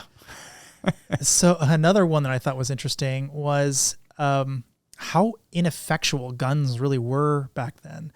Like, actual guns, they were pretty much Star Wars blasters. Yeah. They just almost guaranteed to never kill anybody, and the Indians could fire way more rapidly and at distances over 100 yards easily, and go through a person very easily with these arrows, even with armor, still doing some pretty gnarly damage. And they would have been really, really dangerous if they'd had metal arrowheads. Mm-hmm. Yeah, can you imagine? And that actually came up. In 1623, Opechancanough, who might have been Don Luis Paquiquinho, launches this surprise attack in March 22nd, 1622, on the English on the James River. And it's just a massive ambush, essentially. Indians living among the English. They had been quiet for 8 years, pretending peace, and they killed a third of the English on the James in one day. This caused the English to lose their minds, and when word finally got back, it took 4 months, but when the English finally found out about it back in London, James I says, well, you can have all this obsolete equipment in my armory. So the 30 Years' War is going on, and he's got all of these sort of obsolete weapons that aren't going to be useful because during the 30 Years' War, England wasn't in the war, but, at that point. Mm-hmm. But military technology was evolving super fast at that time because you essentially had this continent-wide war going on in Europe. So he sort of unloads all this stuff in his armory, and a bunch of it's useful. But among them were 800 sheaves of English arrows, which had steel tips. And the Virginia Company was like, we can't send this to Virginia because if it gets captured, we're all dead. Mm-hmm. Because the Indians were such proficient archers.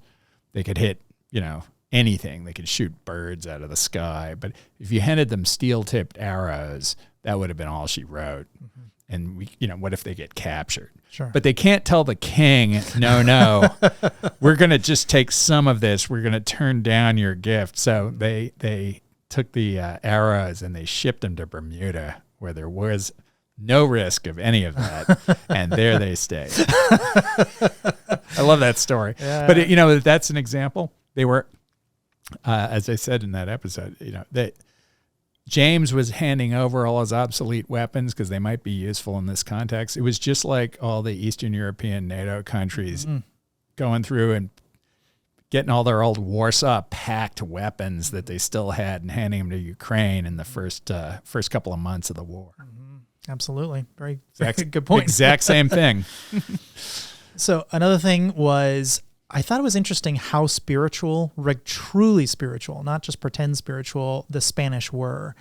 I thought that was actually a little strange by today's standards. I was not expecting them. It seemed like, when I think of that era, I think as people as casually religious. Yes, they might go to church or they might wear a cross, but they don't really believe. But like quite often they had like massive amounts of, prayer before they did things. And they truly believed that there was consequence to what they were doing. And Protestants did too. Yeah. And then also bound by law. Like this law thing, it seemed like it would stop at their border. And at that point they're basically on their own, but they had these things called patents. By today's standards, it sounds like a weird word because it means something different too. It really means the same thing. It's a monopoly. A monopoly on something, not necessarily on an idea, but right. Yes, yeah. But a patent, right? Yeah. A patent on an invention is a monopoly to use that invention for a period of time. And in this case, the invention is I just found a bunch of land. Well, it's not an invention. It's the right to use or settle a chunk of land per the crown for a specified period of time. Right. But it's a monopoly. No one else can do it. So the monarch basically could bestow upon them, this is the thing you get to go do, and it's yours. Yep. I thought that was really interesting. By today's standards, that seems a little odd, but I have heard much more recently letters of marque being put out, and that would be fairly similar. It's like you're allowed to do whatever you want as long as it fits this exact mold. You almost have a monopoly. It's not quite like a patent. You're allowed to do whatever you want. Keep a certain percentage of it as long as it's within the boundaries of this, specific task I'm trying to get you to go accomplish on behalf of the crown or the state or whatever. So letters of marque in history were licenses to privateer. Mm-hmm. And so what's the difference between a pirate and a privateer? One is state sponsored. Right. So pirates were breaking everybody's law. So if you were an English pirate and you stole from the Spanish, in principle, if you brought that treasure home, the English would execute you and send back what you stole. Would they in fact do that? Not so often. But in principle, in rough terms, if you're a pirate, you're violating everybody's law. If you're a privateer, you're treated as a pirate by the guys you're stealing from, but your own country thinks of you as an agent of its will abroad, right? So a letter of marque is that authorization. And anyone who goes to law school, or at least has a constitutional law professor as interesting as mine, sort of has a secret fantasy that there'll be some context in which we can issue letters of marque again. It's coming back. It is literally coming back. I had heard a reference that you made in the introduction to one of your podcasts, but I didn't get to the deep enough in to hear about it. So I don't mean to ask the question. Yeah, no, it's fine. Turn it around. That's absolutely fine. What's the letter of marque in the cyber context? So it would be very similar. A country says, here, Robert, here, RSnake, here's this letter of marque that says, on behalf of the government, and they're going to be very cagey about what government agency is doing this, but they're going to say, go do this thing. Here's your very limited expectations on what we are going to put boundaries around this box. Yep. Basically, go hack, go find as many vulnerabilities as you can in whatever targets are on this manifest or meet this requirement. And whatever you make, you basically keep it. It will ask you to pay a little bit to us as tribute, but effectively you're robbing from the bad guys. And that sounds awfully familiar, doesn't it? Yes. No, that's awesome. And it's coming back. That is awesome because there had been a proposal just within the last 6 months.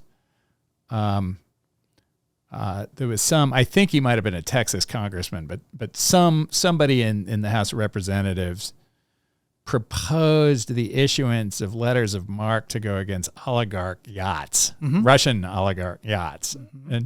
And I, of course, thought this was a fantastic idea as a matter of historical fun. I'm not sure it was good policy. Right. But as a matter of like, oh, that's kind of cool. But somebody then, this is another example of somebody pointing. So I made some comment about, the Constitution provides this and we could do it. And then somebody points out that letters of marque were outlawed by international treaty in Paris in, I think, 1883, or there's some general convention on conduct of war that outlawed them. But it is the case that the United States never signed it. We agreed in the abstract to abide by it, but we're actually not bound by the convention against the use of letters of marque, privateers in war, which I find as a weird historical factoid. That's great. Kind of amusing. There's a show that I don't think is on the air anymore, Airplane Repo. It could easily be turned into Boat Repo. And you hear that, Chris? There's a new show for you. Yeah. Gonna have to make something happen here. So I think Esteban's story is another one of those, just a fantastic story of this guy, former black slave, not exactly released, basically put back into slavery, but on the Indian side, and then suddenly becomes sort of this cultist or a missionary of sorts, and sort of travels the United States. Yeah. So crazy story. Esteban. So it all derives from this Narvaez expedition, which went from 1528 to 1536. So Narvaez was Panfilo de Narvaez was and apologies again for the pronunciation, was a rival of Hernan Cortez, who had of course conquered the Aztecs, and they hated each other. And Narvaez was very politically connected, and he had this idea, well, we're going to cut Cortez off in the north, so we're going to get a colony and build it up between essentially Cortez's region in Mexico and the Rio Grande. So he organizes this big expedition, and they're going to sail to that region of the Mexican Gulf Coast, and they go to Cuba, and they organize the whole thing, and they set sail, and they've got an idiot for a pilot. And they don't understand the Gulf Stream. So it's cloudy in the Gulf of Mexico. And they get out in the Gulf Stream, and they're doing dead reckoning, and they're watching seaweed go by, and they think, oh, we're moving pretty fast. And they get blown again. All these people seem to end up in Tampa Bay, but they get blown into Tampa Bay, where the Indians are already very aware of the Spanish because of so many refugees have come from the Caribbean. And Narvaez makes the extremely unwise decision to sort of separate the expedition from the ships. And he's like, we'll meet you up there somewhere. Okay. So he starts marching through Florida, looking for, which was part of his patent, actually. His patent extended essentially in a line from, if you draw a line east-west through Mobile, Alabama, from the Pacific to the Atlantic, all the way down until you hit the upper reaches of Cortez's territory in Mexico, that was his patent. So he actually, Florida was included, weirdly enough. So he starts marching through this, and Indians,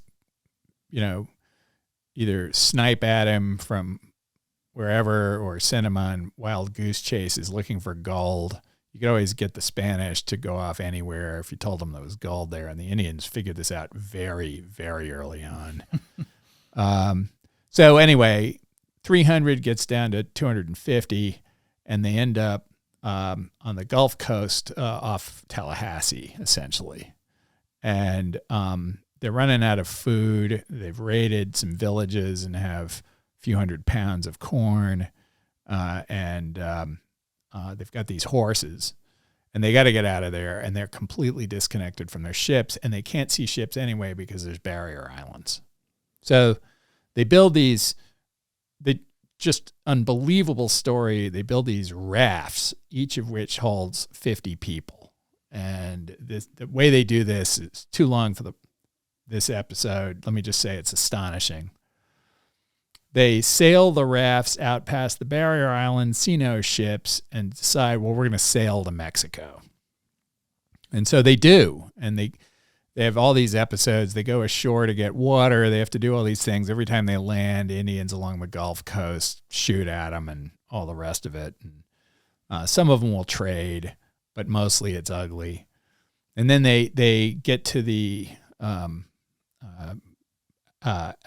they get offshore of the Mississippi River Delta, and it's a relief in one sense because a mile offshore, the flood of the Mississippi is such that you could drink the water right off the side of the raft. So they were able to drink the river water. Less problematic then than now, I suspect.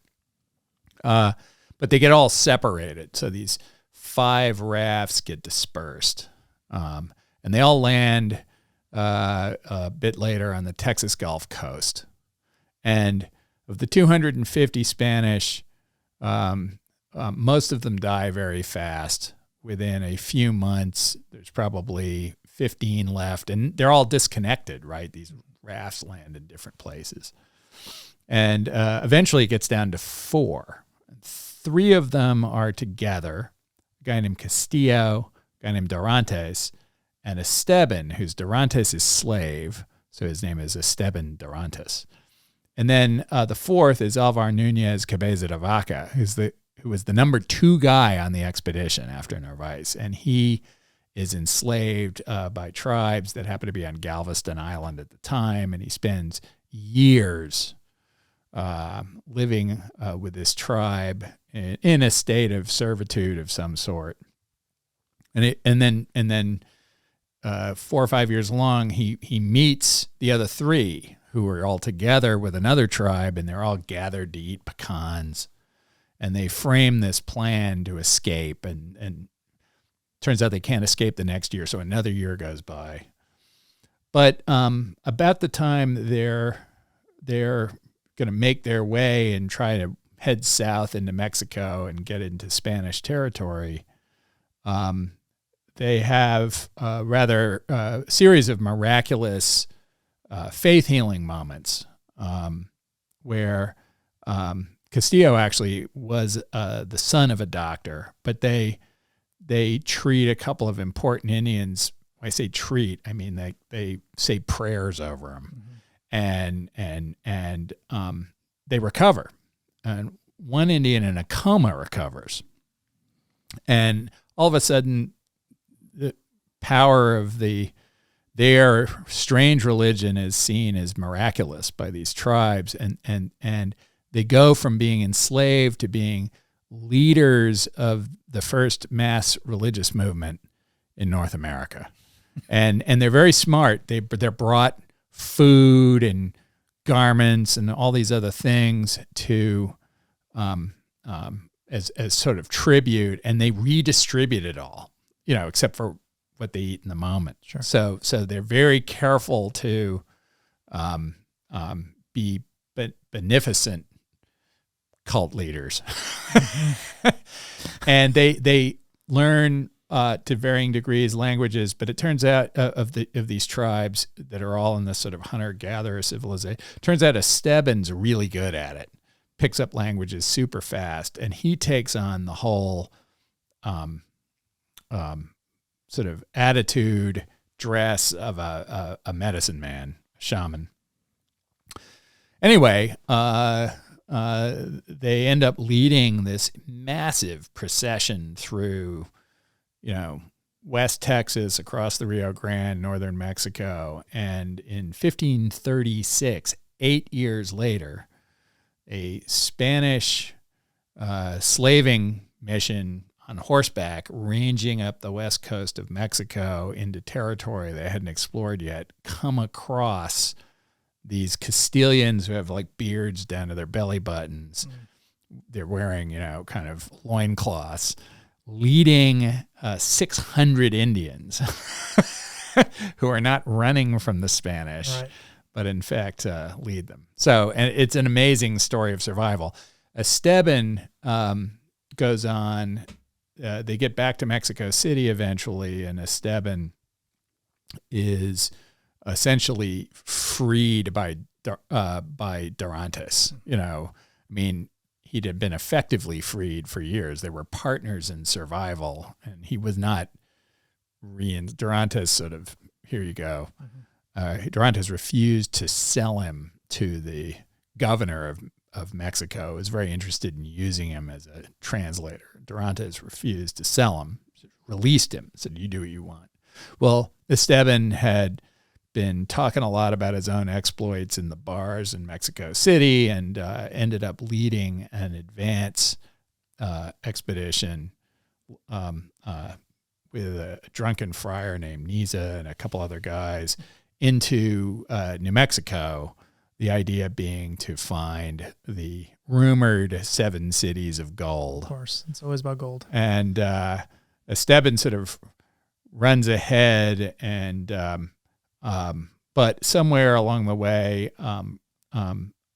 there's some suggestion that he was trying to involve himself sexually with the wrong woman or something. But in any case, he is not only killed in some southwestern pueblo, but hacked to bits and scattered. It was so he met an untimely end. But the monk who was trailing behind him heard all these stories, is the guy named Niza, and he came back and basically greatly inflated what he'd seen, and the inflated report of Niza led to the Coronado expedition, which I think a lot of people in the Southwest have heard of. Sure. Sorry, that was a very long story. No, it's good. So I'll tell you the one thing that really bothers me about history, to wind this down, because I think this story is something that you first told me about, so I've heard it from you first, was the sort of tail end of the first or maybe second Drake expedition, I guess, when he landed supposedly in San Francisco. Yeah. And can you tell that story? Because I think this is useful for, I think, the audience to know how historians have to battle with the reports that are brought into them. Sure thing. So Drake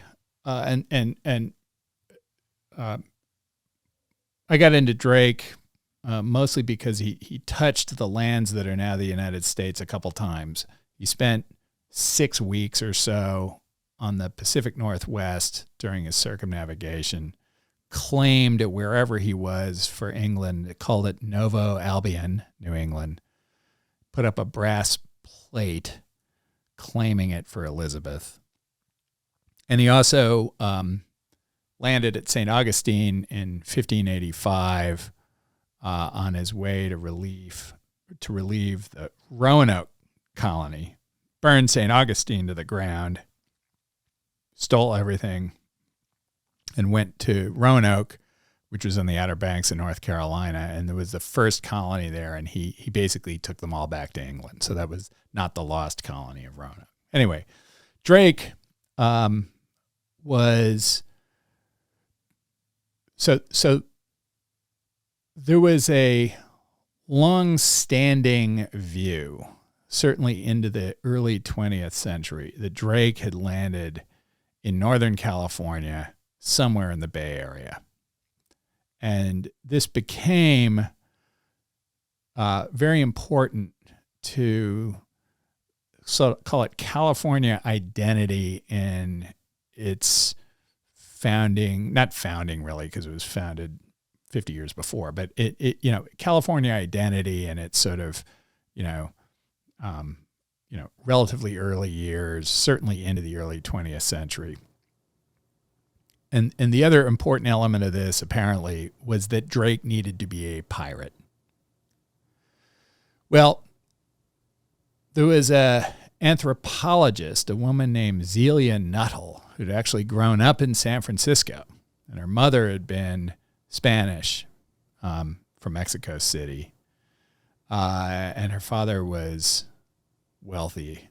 Forget his background. Zelia Nuttall became, in the late 19th century, an anthropologist. She might have been the first true female anthropologist in the United States. Can't remember. And she was primarily interested in Indians in Mexico and Central America. One day she's in the National Archives in Mexico City. This is, I think, 1908 or thereabouts.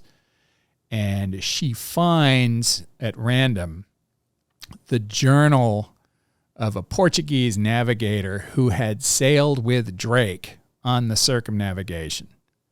And he had been released by Drake. He'd been captured by Drake in the Atlantic and was released by Drake on the west coast of Mexico before Drake went on to California and the like.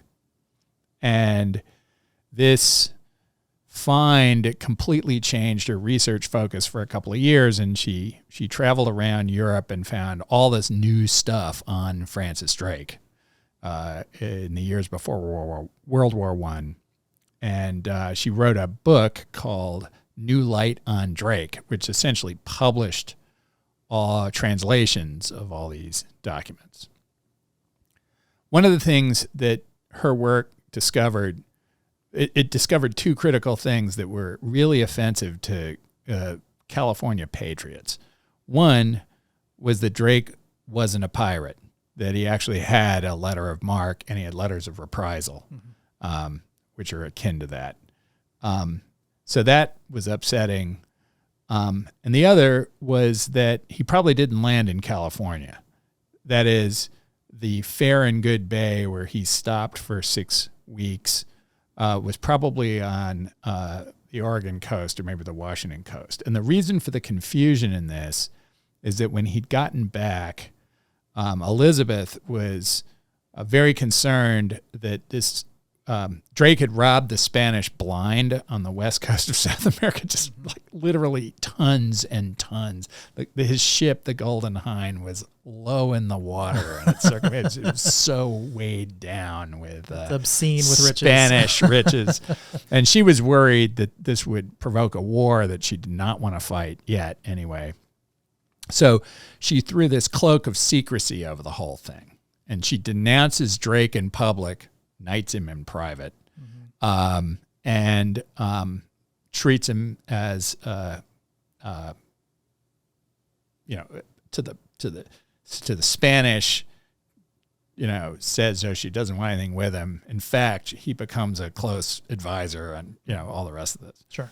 But one of the things that they do is they alter key details in Drake's logs and the map that he presented and all the rest by about 3 or 4 degrees of latitude. So the Californians for years had been right. The records had shown that he went to roughly, his northernmost point had been roughly the California-Oregon line, and then by his logs, he'd gone south a ways, and that's where he'd careened his ship. You have to scrape you unload it, beach it, scrape all the stuff off. That's what's called careening. So they'd been correct, but they'd been reading falsified documents on purpose. And Zelia Nuttall figures all this out. And this deeply offends the very patriotic historians at Berkeley, for example, who go on and basically blackball Zelia Nuttall. She can't get her paper published and all the rest of this stuff.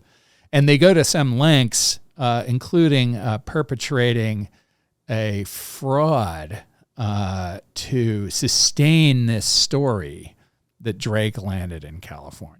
So this is all detailed in a book written in just 2019 by an anthropologist named Melissa Darby. And the book is called Thunder Go North. And it's actually a great historical mystery, and it's not that long a book. So if people like this kind of thing, Thunder Go North by Melissa Darby, it's worth a read. And I've corresponded with her and all on a number of things. Mm-hmm. I sent her the script of a couple of podcasts I did, and so she's been very helpful in making sure I didn't stand afoul. But I think the way to think about it, and then I'll let you go to the next thing, is that Drake landing in California, Drake the pirate landing in California, is like the Alamo to Texans. Mm-hmm. Very similar analogy, and there was that book that came out a year or so ago called, I think, Forget the Alamo, that challenged the whole history around the Alamo, and Texas went nuts over that. But okay, so this is my point, actually. I mean, I would love to go read history. You could give me 10 books and I would definitely go read them. Despite how slowly I read things, it might take me a while. But I'm always worried about these kinds of historical details being so wildly misrepresented at the time for maybe very important geopolitical reasons, trying to prevent a war or at least delay a war, or maybe just somebody putting up a plaque in San Francisco claiming Drake was here just so they could prove he was there, even though that was obviously a fake, right? These are the kinds of things where I just don't know how the public reconciles this push and pull. And actually, this I think lends some credence to the argument where people are trying to say, history is defined by the victors. I get to write whatever I want about whatever happened, or in this case, the explorers. I get to write that I was here when I was really over here, or there really was tons of gold there when there wasn't tons of gold there. And that makes it incredibly difficult to know what is true and not true. So how do you navigate that sort of minefield of obvious fakes and forgeries and lies or misrepresentations throughout history? Well, I can say how historians do it, right? The historical narratives that are written hundreds of years ago and maybe sustained by people with a view of the world are very legitimately challenged by new scholarship, and that's okay. There has been in the last 50 years an absolute explosion in what we know about the true conditions of slavery in this country. Okay. And, that new scholarship has been very threatening to people who want to characterize the history of slavery in this country as somehow benign, somehow identical to stuff everyone else was doing and all the rest of that. But that process of revising history is essential and ongoing. And, it overcorrects sometimes. And it also can happen with a spirit I would challenge. But that doesn't mean that it isn't incredibly important and useful. So it is the practice of history is self-correcting, and it happens as time goes by. I'll make an observation. Journalists who are not historians, journalists love to say that journalism is the first draft of history. Okay. I think that's a huge conceit. Journalism is not the first draft of history. It's the raw material of history. What's other raw material of history? Diaries. What's another raw material of history? Bureaucratic records, pay receipts, courthouse documents recording divorces and land transactions and births and christenings. Okay, the raw material of history is vast. Journalism is among it. Mm-hmm. It's not a first draft of history. It's not even close. It's just what one guy thought in that moment on the basis of almost no useful information. My dad told me something which has been with me a long time, and it's helped me deal with press coverage in my own way, right? Mm-hmm. And I think this is right. He argued that we don't get any good histories of an American presidency. It takes about 50 years. And the reason why it takes about 50 years is first, a lot of stuff has to surface. And be declassified. People have to die. Their diaries come out when people kept diaries.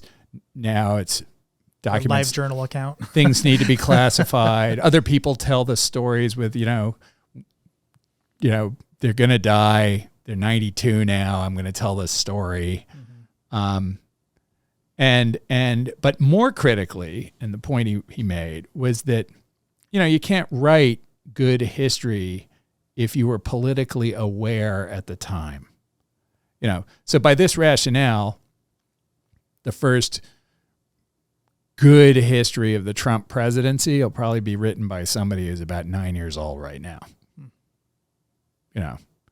And since historians do their best work as they age, mathematicians do their best work when they're young, historians do their best work as they age, it's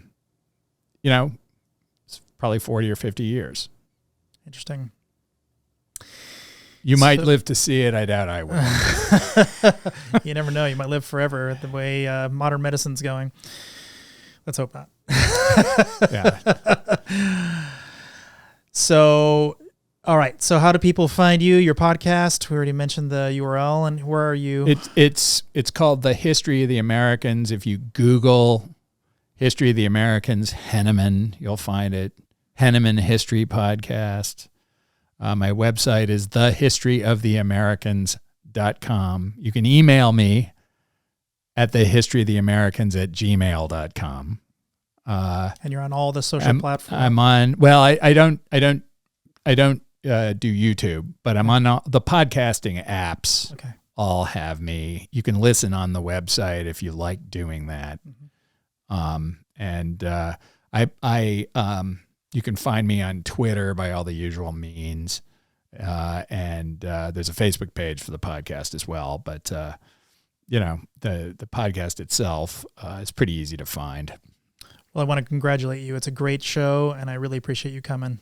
Well, thank you so much for having me and allowing me to ramble on. I very much appreciate it. And maybe we'll get to do it again sometime. I love that. Thank you. Thank you.